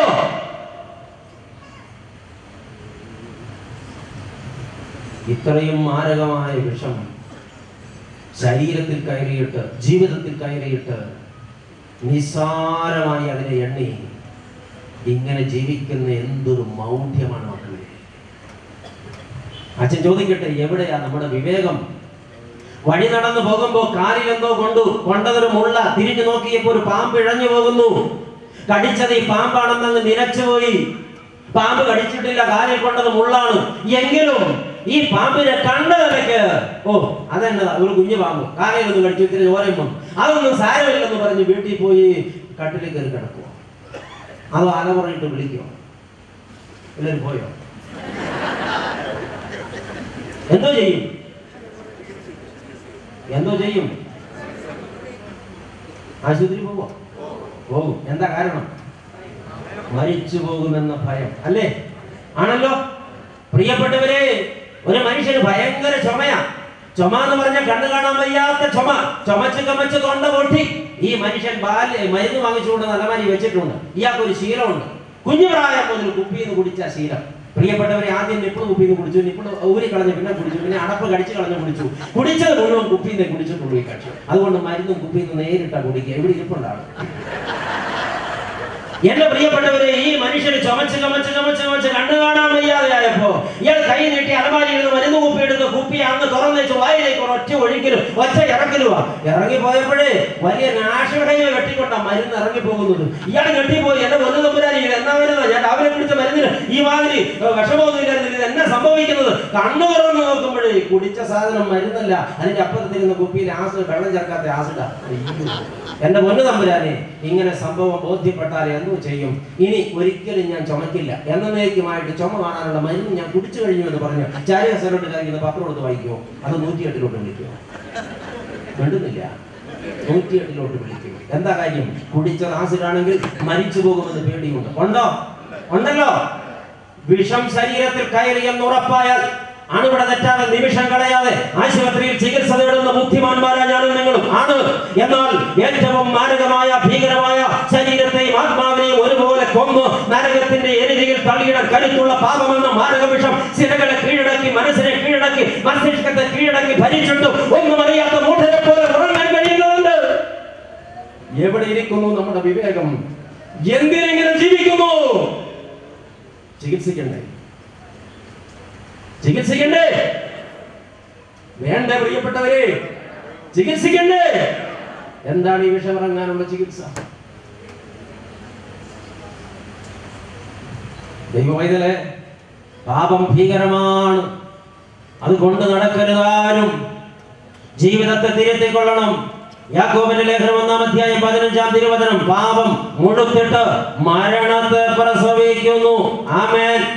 റോമാലേഖനം 6-ാം അധ്യായം 23-ാം തിരുവചനം, പാപത്തിന്റെ ശമ്പളം മരണമത്രേ. എസ്കേൽ പ്രവചനം 18-ാം അധ്യായം 20-ാം തിരുവചനം, പാപം ചെയ്യുന്നവൻ അവൻ ആര് തന്നെ ആയാലും അവൻ മരിക്കൂ. ചികിത്സിക്കണ്ടേ? വേണ്ടേ? വിവേകമുള്ളവർ, ബുദ്ധിയുള്ളവർ ചികിത്സിക്കും. മണ്ടന്മാർ ഈ വിഷവുമായി ജീവിതം തുടരും. ഒടുവിൽ നിത്യ നരകത്തിൽ. ഇവിടെ വന്നിരിക്കുന്നവരാരും മണ്ടന്മാരും മണ്ടികളുമാണെന്ന് അച്ഛൻ വിചാരിക്കുന്നില്ല. ഇവിടെ വന്നിരിക്കുന്ന മുഴുവൻ ആളുകൾക്കും വിവേകമുണ്ട്. വിവേകമുണ്ടെങ്കിൽ അത് വിനിയോഗിക്കേണ്ടത് ഇപ്പോഴാണ്. ഇപ്പോൾ ഇതാണ് സമയം. ചികിത്സിക്കണം. എന്ത് ചെയ്യണം പ്രിയപ്പെട്ടവരെ? എന്ത് ചെയ്യണം? സദൃശവാക്യങ്ങളുടെ പുസ്തകം 28-ാം അധ്യായം 13-ാം തിരുവചനം. തന്റെ ലംഘനങ്ങളെ മൂടി വയ്ക്കുന്നവന്, മറച്ചു വയ്ക്കുന്നവന്, ഒളിച്ചു വയ്ക്കുന്നവന് ശുഭം വരികയില്ല. പിന്നെയോ അവയെ ഏറ്റുപറഞ്ഞ് ഉപേക്ഷിക്കുന്നവർക്കോ കരുണ ലഭിക്കും. ഹല്ലേലൂയ. അവയെ ഏറ്റുപറഞ്ഞ് ഉപേക്ഷിക്കുന്നവർക്കോ കരുണ ലഭിക്കും. ഹല്ലേലൂയ. ഈ രാത്രി ഇവിടെ ഇരുന്ന് നിന്റെ പാപത്തെ ഏറ്റുപറയാൻ നിനക്ക് മനസ്സുണ്ടോ? മണ്ഡലം നല്ലതല്ലോ, നിന്റെ കൂടപ്പിറപ്പുമായിട്ടുള്ള ബന്ധം നല്ലതല്ലോ, നിന്റെ കുടുംബ ബന്ധം നല്ലതല്ലോ, നിന്റെ ഭാര്യ ഭർത്തൃ ബന്ധത്തിൽ വിള്ളലുകൾ ഉണ്ടല്ലോ, നിന്റെ മക്കളുമായി നീ ഭിന്നിച്ച് കഴിഞ്ഞുകൂടുകയാണല്ലോ, നിന്റെ മാതാപിതാക്കളോട് നിനക്ക് എതിർപ്പുണ്ടല്ലോ, നിന്റെ പ്രാർത്ഥിക്കാനിരുന്ന കണ്ണുനീര് കൊണ്ട് പ്രളയം തീർക്കുന്നവരാ, അക്ഷരപ്രാസം തെറ്റാതെ പ്രാർത്ഥിച്ച് മനോഹരമായി ദൈവസന്നിധിയിൽ മറ്റുള്ളവരുടെ കയ്യടി വാങ്ങുന്നവരാ. പക്ഷെ കുടുംബജീവിതം നരകതുല്യമാ. ഒറ്റ വാക്ക്, ഇന്ന് രാത്രി ഇത് കേട്ടും വെച്ച് വീട്ടിൽ മടങ്ങിപ്പോയിട്ട് പരസ്പരം രമ്യതപ്പെടാതെ കിടന്നുറങ്ങിയിട്ട് ഭാര്യയോ ഭർത്താവോ രണ്ടിലൊരാൾ ഇന്ന് പുലരും മുമ്പ് മരിച്ചുപോയ രണ്ടുപേരും നരകത്തിൽ പോകേണ്ടി വരില്ലേ? ഇല്ലേ സഹോദരി? ചികിത്സിക്കണ്ടേ? വേണ്ടേ?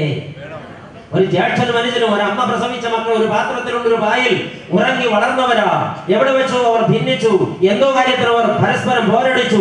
സ്വത്ത് പങ്കിട്ടതാണോ, അല്ല ബിസിനസ് പറഞ്ഞ് പിരിഞ്ഞതാണോ, എന്തോ സൗന്ദര്യപ്പിണക്കത്തിൽ പിരിഞ്ഞതാണോ? വർഷങ്ങളായി അങ്ങോട്ടും ഇങ്ങോട്ടും മിണ്ടുന്നില്ല, കയറി ഇറങ്ങുന്നില്ല, പച്ചവെള്ളം അങ്ങോട്ടും ഇങ്ങോട്ടും പങ്കിടുന്നില്ല. രണ്ടുപേരും ഭക്തരാണെന്ന് നടിച്ച് കുറ്റം മുഴുവൻ അവന്റെ എന്റെ അല്ലെന്ന് സ്വയം വിധിച്ച്, അവളുടെ എന്റെ അല്ലെന്ന് സ്വയം വിധിച്ച്, രണ്ടുപേരും സ്വയം വിശുദ്ധരായി പ്രഖ്യാപിച്ച് ആത്മീയതയുടെ നെറുകയിൽ തളം കെട്ടി ഇങ്ങനെ സഞ്ചരിക്കുക. ഒറ്റ ചോദ്യം, ഇന്ന് രാത്രി ഈ പ്രസംഗം കേട്ട് മടങ്ങിയിട്ട് രമ്യതപ്പെടാതെ കിടന്നുറങ്ങി ജ്യേഷ്ഠനോ അനുജനോ ജ്യേഷ്ഠത്തെയോ അനുജത്തിയോ രണ്ടിലൊരാൾ ഇന്ന് രാത്രി മരിച്ചുപോയ സത്യമായിട്ടും രണ്ടുപേരും നരകത്തിൽ പോകേണ്ടി വരില്ലേ? താമസിക്കണം, ചികിത്സിക്കാൻ താമസിക്കണം. വേണം, വിവേകം വേണം. ബുദ്ധിയുണ്ട് എനിക്കെന്ന് അഭിമാനിച്ചിട്ട് കാര്യമില്ല, അത് വിനിയോഗിക്കേണ്ടത് ഇപ്പോഴാ. ഹല്ലേലൂയ. എനിക്ക് മുമ്പിൽ സമയം വളരെ കുറവാണ്. അതുകൊണ്ട് ഞാൻ ചെയ്യേണ്ട ഒന്നാമത്തെ കാര്യം എൻ്റെ ജീവിതത്തിലെ രഹസ്യമായതും പരസ്യമായതും ചെറുതും വലുതുമായ സകല പാപത്തെയും, ആന്തരികവും ഭൗതികവുമായ സകല പാപത്തെയും, ഗോപ്യമായി ചെയ്തതും മൂടിവെച്ചതുമായ സകല പാപത്തെയും ഇന്ന് ഞാൻ ഉപേക്ഷിക്കണം. എന്നെ തന്നെ പൂർണ്ണമായും വിശുദ്ധീകരിക്കും. നിങ്ങളെന്തേ വാടിപ്പോയത്? എന്തേ നിങ്ങളുടെ മുഖം വിവർണമായത്? എന്തേ മുഖത്തെ പുഞ്ചിരി മഞ്ഞുപോയത്? ഇത് നടപ്പാക്കാൻ പറ്റാത്ത കാര്യമാണെന്ന് വിധി എഴുതുകയാണ് നിങ്ങളുടെ മനസ്സ്. അതാണ് നിങ്ങളുടെ മുഖങ്ങളിൽ ഇപ്പോൾ ഞാൻ കാണുന്നത്. ദൈവമക്കളെ, ദൈവത്തിന്റെ വചനം തീയാണ്, പാറയെ തകർക്കുന്ന ചുറ്റികയാണ്, ഇരുവായ്ത്തല മൂർച്ചയുള്ള വാളാണ്. അതിനോട് ഉറക്കരുത്. ലഭ്യമാകുന്ന ലാസ്റ്റ് ചാൻസ് ആയിരിക്കാം ഇത്. ബുദ്ധിയുള്ളവർക്ക് തക്കത്തിൽ ഉപയോഗിക്കും. ആമേൻ, ആമേൻ. എന്റെ കർത്താവ് ഓരോ പ്രസംഗത്തിന് പോകുമ്പോഴും എന്നോട് പറയും, മോനെ ഇന്ന് നീ അവസാനത്തെ പ്രസംഗം പറയണം. ഇതും അത് തന്നെയാണ് അച്ഛൻ ചെയ്തുകൊണ്ടിരിക്കുന്നത്. ഹല്ലേലൂയ. ഓരോ ഞായറാഴ്ചയും കുർബാനയ്ക്ക് ഒരുങ്ങി പോകുമ്പോൾ കർത്താവ് എന്നോട് പറയും, മോനെ ഇന്ന് നീ അവസാനത്തെ കുർബാന ചൊല്ലിക്കോണം. യാഗപീഠത്തോട് യാത്ര പറയുമ്പോൾ ഇനി നിന്റെ സന്നിധിയിലേക്ക് വരുമോ ഇല്ലയോ എന്ന് എനിക്ക് നിശ്ചയമില്ല.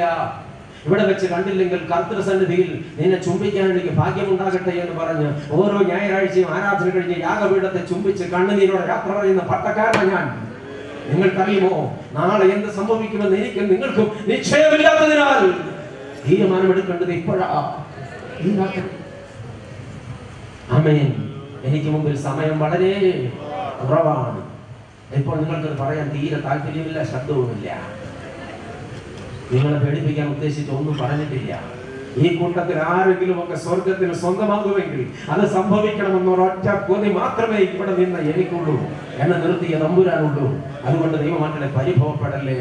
എനിക്ക് മുമ്പിൽ സമയം വളരെ കുറവാണ്. ആകയാൽ ഞാൻ എന്ത് ചെയ്യണം? 2, ഞാൻ ഇന്ന് വരെ ജീവിച്ചത് എനിക്ക് വേണ്ടിയും എന്റെ പദ്ധതികൾക്ക് വേണ്ടിയുമാണ്. ഞാൻ സ്വപ്നം കണ്ടത് എനിക്ക് വേണ്ടി, ഞാൻ ചിന്തിച്ചത് എനിക്ക് വേണ്ടി, ഞാൻ അധ്വാനിച്ചത് എനിക്ക് വേണ്ടി, ഞാൻ ഓടിയത് എനിക്ക് വേണ്ടി, ഞാൻ പഠിച്ചത് എനിക്ക് വേണ്ടി, ഞാൻ എന്തെങ്കിലും ചെയ്തതെല്ലാം എനിക്ക് വേണ്ടി. എന്നാൽ ദൈവമേ, എനിക്ക് മനസ്സിലായി എനിക്ക് മുമ്പിൽ ഈ സമയം വളരെ കുറവാണ്. ആകയാൽ ഇപ്പോൾ ഞാൻ തീരുമാനിക്കുന്നു, ഈ നിമിഷം മുതൽ ഇനി എനിക്ക് എത്ര നാൾ മിച്ചമുണ്ടെങ്കിൽ അത്രയും നാൾ ഞാൻ എൻ്റെ കർത്താവിന് വേണ്ടിയും അവിടുത്തെ പദ്ധതികൾക്ക് വേണ്ടിയും ജീവിക്കും. ഹല്ലേലൂയ.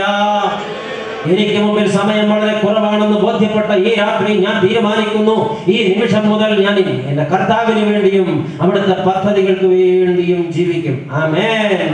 ഇന്ന് വരെ ജീവിച്ചതുപോലെയല്ല ഞാൻ ഇനി ജീവിക്കുക. ഇന്ന് വരെ ചിന്തിച്ചതുപോലെയല്ല ഞാൻ ഇനി ചിന്തിക്കുക. ഇന്ന് വരെ നടന്നതുപോലെയല്ല ഞാൻ ഇനി നടക്കുക. ഇന്ന് വരെ കണ്ടതുപോലെയല്ല ഞാൻ ഇനി ലോകത്തെ നോക്കി കാണുക.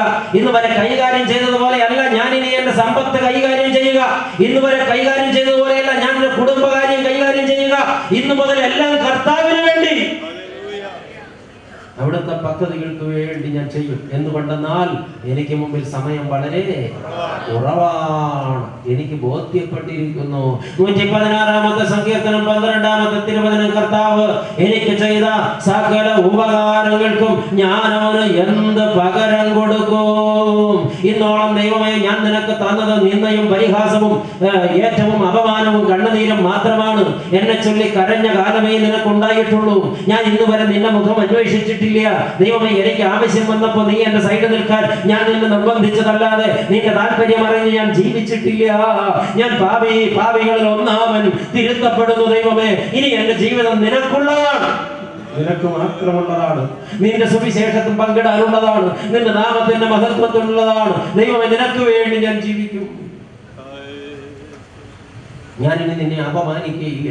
ഞാൻ കാരണം നിന്റെ നാമം ദുഷിക്കപ്പെടുകയില്ല. കർത്താവേ, ഞാൻ എന്റെ കുടുംബത്തിൽ സ്നേഹത്തിന്റെ ഭാഷ സംസാരിക്കും. ഞാൻ ഏറ്റവും ക്ഷമയോടെ പെരുമാറും. ഞാൻ ഒച്ചപ്പാടും ബഹളവും മറ്റുള്ളവരെ ഷൗട്ട് ചെയ്യുന്ന ശീലവും ഇന്ന് എന്നേക്കുമായിട്ട് അവസാനിപ്പിക്കും. ഞാൻ ശാന്തനായിരിക്കും. കർത്താവേ, ഞാൻ തിരുവചനമെടുത്ത് ആഴമായി ധ്യാനിക്കും. ഞാൻ അതിന്റെ മർമ്മങ്ങൾ എന്റെ ജീവിതത്തിൽ പകർത്തിയെടുക്കും. ഞാൻ എന്റെ കുടുംബത്തിൽ മുടങ്ങാതെ മണിക്കൂറുകൾ പ്രാർത്ഥിക്കും. കർത്താവേ, പള്ളിയിൽ കുടുംബമായി ഞങ്ങൾ ആരാധനയിൽ പങ്കുചേരും. ഈ ദിവസം മുതൽ ജീവിതം നിനക്ക് വേണ്ടി മാറ്റി വയ്ക്കുകയാണ്. ഒരു പുതിയ അധ്യായം ഇന്ന് ഞാനിവിടെ തുടങ്ങുകയാണ്. കർത്താവേ, ഇനി ഞാൻ ജീവിക്കുന്നത് എനിക്ക് വേണ്ടിയല്ല, ഇനി ഞാൻ ജീവിക്കുന്നത് നിനക്ക് വേണ്ടിയാ. കർത്താവേ, നിന്റെ പദ്ധതികൾക്ക് വേണ്ടിയാ, നിന്റെ സുവിശേഷത്തിന് വേണ്ടിയാ. കർത്താവേ, ഞാൻ എൻ്റെ മക്കളെ എനിക്ക് വേണ്ടിയാ ഇന്ന് വരെ വളർത്തിയത്. ഇന്നു മുതൽ ഞാൻ എൻ്റെ മക്കളെ നിനക്ക് വേണ്ടി വളർത്തിക്കൊള്ളാം. നീ എനിക്ക് തന്ന ഈ മക്കളെ കർത്താവേ, ഇന്ന് വരെ ഞാൻ പണം എനിക്ക് വേണ്ടിയാ കൈകാര്യം ചെയ്തത്. ഞാനത് സമ്പാദിച്ചു കൂട്ടാൻ ഒരുപാട് അധ്വാനിച്ചിട്ടുണ്ട്. ഞാൻ ഇന്ന് വരെ അത് നിനക്ക് വേണ്ടി വിനിയോഗിച്ചിട്ടില്ല. നിന്റെ സുവിശേഷത്തെ പ്രതി വിനിയോഗിച്ചിട്ടില്ല. സാധുക്കളെ പ്രതി വിനിയോഗിച്ചിട്ടില്ല. എത്ര കിട്ടിയാലും എനിക്ക് തൃപ്തി വന്നിട്ടുമില്ല. കർത്താവേ, എന്റെ കാഴ്ചപ്പാട് ഇവിടെ വെച്ച് മാറുകയാണ്. കർത്താവേ, എന്റെ നിലപാട് മാറുകയാണ്. ഞാൻ എൻ്റെ കർത്താവിന് വേണ്ടി ജീവിക്കും. ആമേൻ. ഇന്നു മുതൽ എന്നെ കാണുന്നവർ നിന്നെ കാണുന്നതാ. ഞാൻ നിന്റെ സാക്ഷിയായി ജീവിക്കും. ഹല്ലേലൂയ. ഒരു ജീവിതമേ ഉള്ളൂ മക്കളെ, ഒറ്റൊരു ജീവിതമേ ഉള്ളൂ. ഇതിനോട് ചേർത്ത് പറയേണ്ട ഉദാഹരണങ്ങളൊന്നും ഇപ്പോൾ പറയുന്നില്ല, കാരണം സമയം അനുവദിക്കുന്നില്ല. എൻ്റെ പ്രിയപ്പെട്ടവരെ, ചില സംഭവങ്ങൾ ചേർത്ത് വെച്ചിരുന്നെങ്കിൽ ഈ സംഗതി നിങ്ങളുടെ ഹൃദയത്തിൽ ഒരിക്കലും മായാത്ത ചിത്രമായി കിടക്കുമായിരുന്നു. നേരം അനുവദിക്കുന്നില്ല. ആമേൻ. ഇന്ന് ഞാൻ നിശ്ചയം ചെയ്യുന്നു, എനിക്ക് മുമ്പിൽ ശിഷ്ടമുള്ള സമയം എൻ്റെ കർത്താവേ, ഞാൻ നിനക്ക് വേണ്ടി ജീവിക്കും. ഞാൻ ഒരുപാട് നാളുകൾ പാഴാക്കി. എനിക്ക് വേണ്ടി ഞാൻ അധ്വാനിച്ചു. എനിക്ക് വേണ്ടി ഞാൻ ഓടി. എനിക്ക് വേണ്ടി ഞാൻ പരിശ്രമിച്ചു. എല്ലാം എനിക്ക് വേണ്ടിയായിരുന്നു. എനിക്ക് മനസ്സിലായി എനിക്ക് മുമ്പിൽ സമയമില്ല. ഞാൻ നേടിയതൊന്നും എനിക്ക് പ്രയോജനപ്പെടുന്നില്ല. ലോകം എൻ്റെ മുമ്പിൽ പെട്ടെന്ന് അവസാനിക്കും. കർത്താവേ, ഞാൻ ഉറങ്ങിയാൽ ഉണരുമെന്ന് ഉറപ്പില്ല. അതുകൊണ്ട് നീ എനിക്ക് തരുന്ന ശിഷ്ടകാലം നിനക്ക് വേണ്ടി, നിന്റെ പദ്ധതിക്ക് വേണ്ടി ഞാൻ ജീവിക്കും. ഹല്ലേലൂയ. ആമേൻ. എനിക്ക് മുമ്പിൽ സമയം വളരെ പറയാൻ മടിയായി. എനിക്ക് മുമ്പിൽ സമയം വളരെ കുറവാണ്. പറഞ്ഞാലും പറഞ്ഞില്ലെങ്കിലും സമയം വളരെ കുറവാണ്. പറയാത്തവർക്ക് തീരെ. ആമേൻ.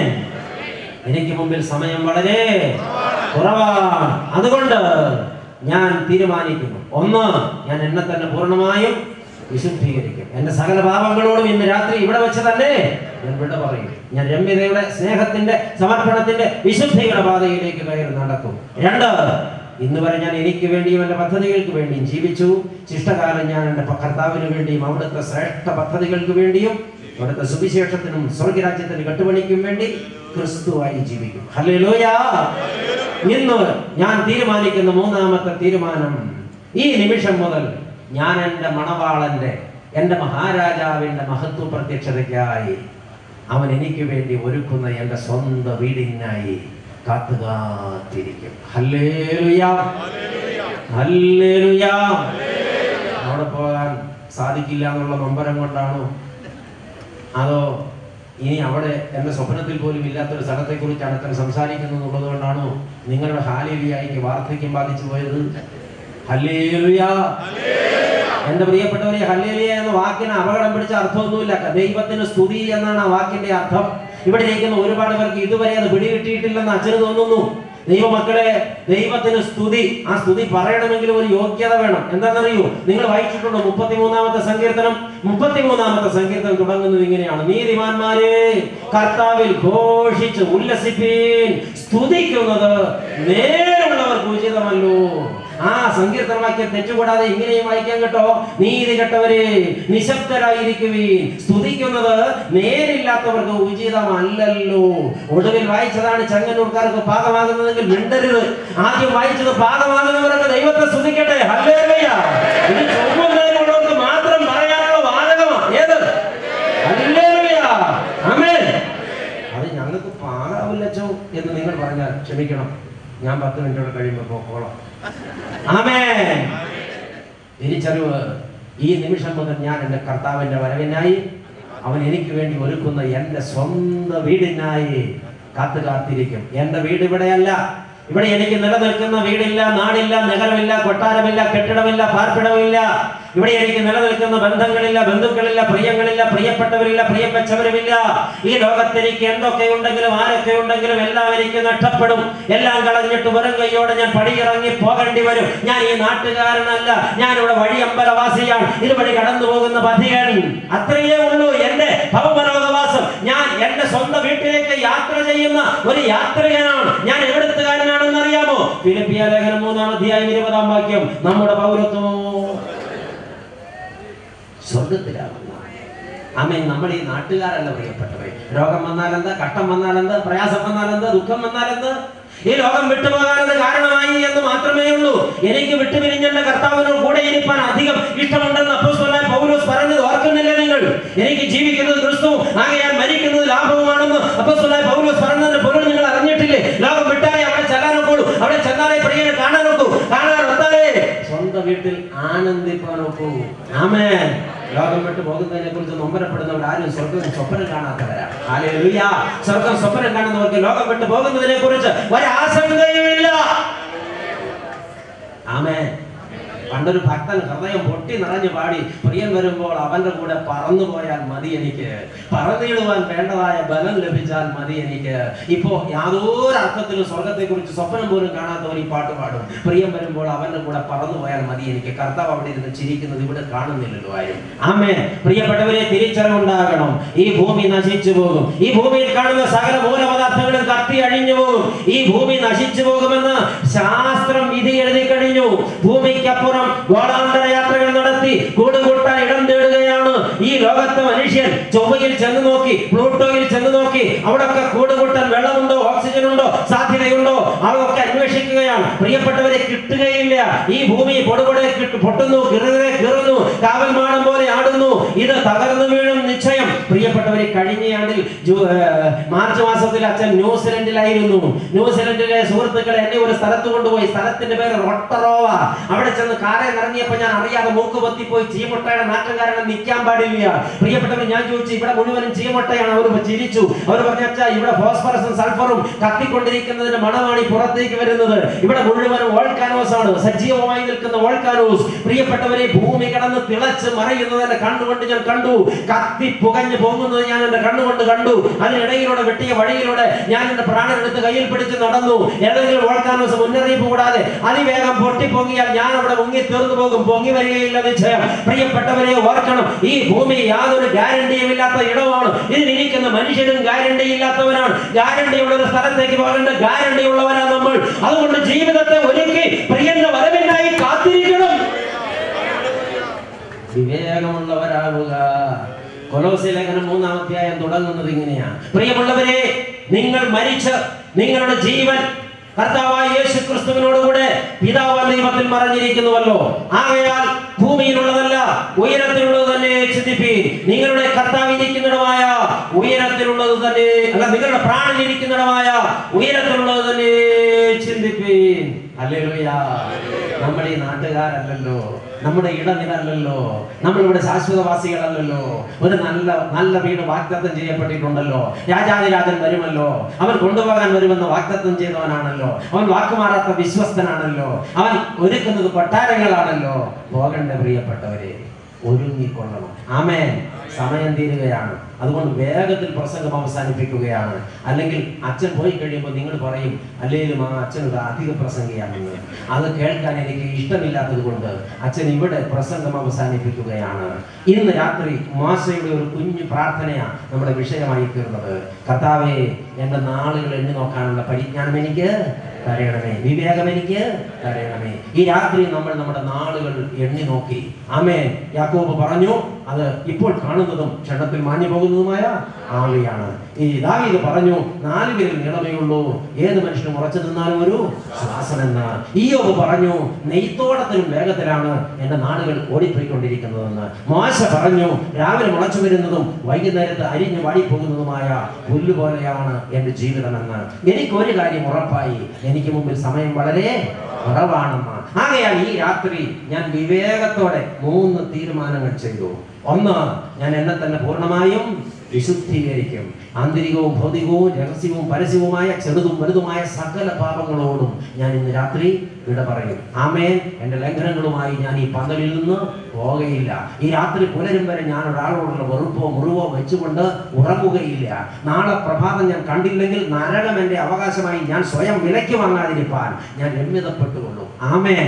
വീണ്ടും ഞാൻ തീരുമാനിച്ച 2ാമത്തെ കാര്യം, ഇന്ന് വരെ ഞാൻ എനിക്ക് വേണ്ടിയും എൻ്റെ പദ്ധതികൾക്ക് വേണ്ടിയും ജീവിച്ചു. ഇനിയുള്ള കാലം എത്രയെന്ന് എനിക്കറിയില്ല. അത്രയും കാലം എൻ്റെ കർത്താവിനും അവിടുത്തെ പദ്ധതികൾക്ക് വേണ്ടിയും ഞാൻ ജീവിക്കും. 3, ഈ നിമിഷം മുതൽ എൻ്റെ പ്രിയന്റെ വരവിനായി അവൻ എനിക്ക് വേണ്ടി ഒരുക്കുന്ന എൻ്റെ സ്വന്തം വീടിനായി ഞാൻ കാത്തുകാത്തിരിക്കും. അതാണ് എൻ്റെ പ്രതീക്ഷ, അതാണ് എൻ്റെ സ്വപ്നം, അതാണ് എൻ്റെ കാത്തിരിപ്പ്. നമുക്ക് പ്രാർത്ഥിക്കാം, തലകളെ വണക്കാം, കണ്ണുകളെ അടയ്ക്കാം, ഹൃദയങ്ങളെ ഏകാഗ്രമാക്കാം. കളയാൻ സമയമില്ല. ഇതാണ് തീരുമാനമെടുക്കേണ്ട നിമിഷം. ഇപ്പോൾ തന്നെയാണ് അനുഗമിക്കേണ്ടത്, ഇപ്പോൾ തന്നെയാണ് ചികിത്സിക്കപ്പെടേണ്ടത്. ഈ നിമിഷങ്ങളിലാണ് കണ്ണു നിറയേണ്ടത്, ഈ നിമിഷങ്ങളിലാണ് ചങ്ക് പൊട്ടേണ്ടത്. ഈ നിമിഷങ്ങളിൽ അതെ, കർത്താവിൻ്റെ കണ്ണുകൾ എന്നെയും നിന്നെയും സ്കാൻ ചെയ്തുകൊണ്ടിരിക്കുന്നു. അവൻ സൂക്ഷിച്ചു നോക്കുന്നത് നെഞ്ചിനകത്തേക്കാണ്, ഹൃദയത്തിന്റെ നിലയാണ്. തിരുത്തപ്പെടേണ്ടവർ തിരുത്തപ്പെടാതെ മത്സരിച്ച് മടങ്ങരുത് ദൈവമക്കളെ.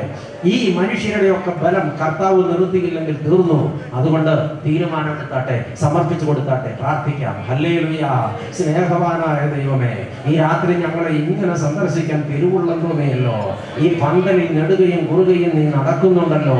ഈ ജനത്തിന്റെ തൊട്ട് മുമ്പിൽ നീ ചെന്ന പ്രതീക്ഷയോടെ നെഞ്ചിനകത്തേക്ക് നോക്കുന്നുണ്ടല്ലോ.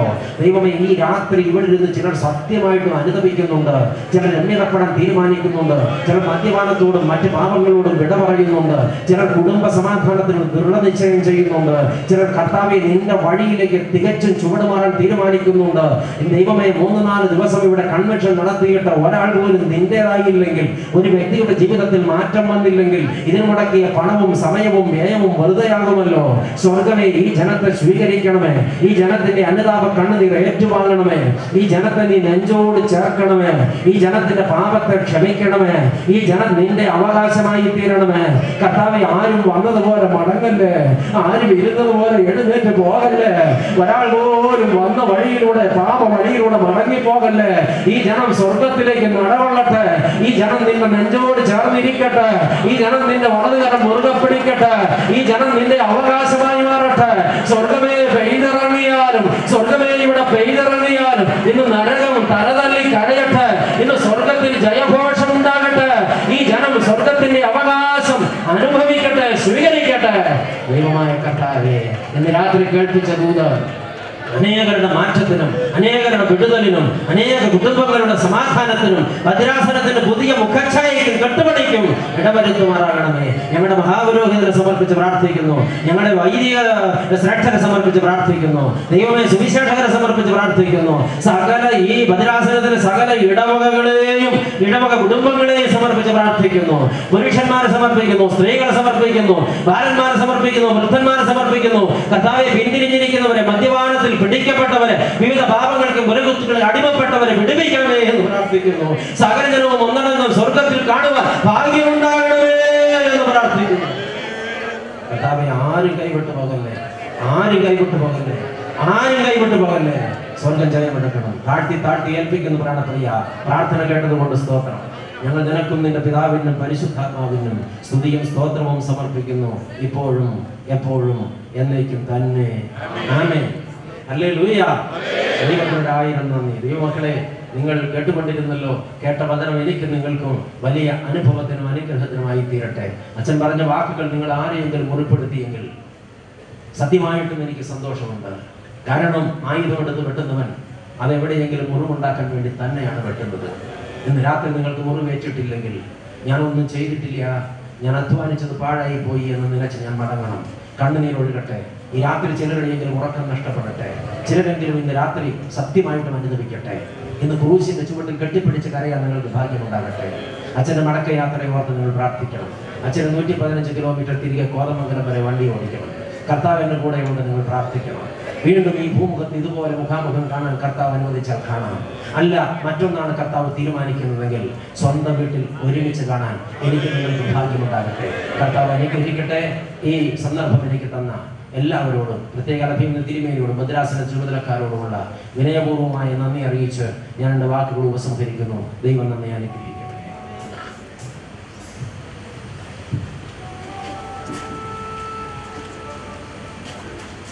പാട്ടുപാടുമ്പോൾ സ്വത്രായ ശ്വസിക്കും.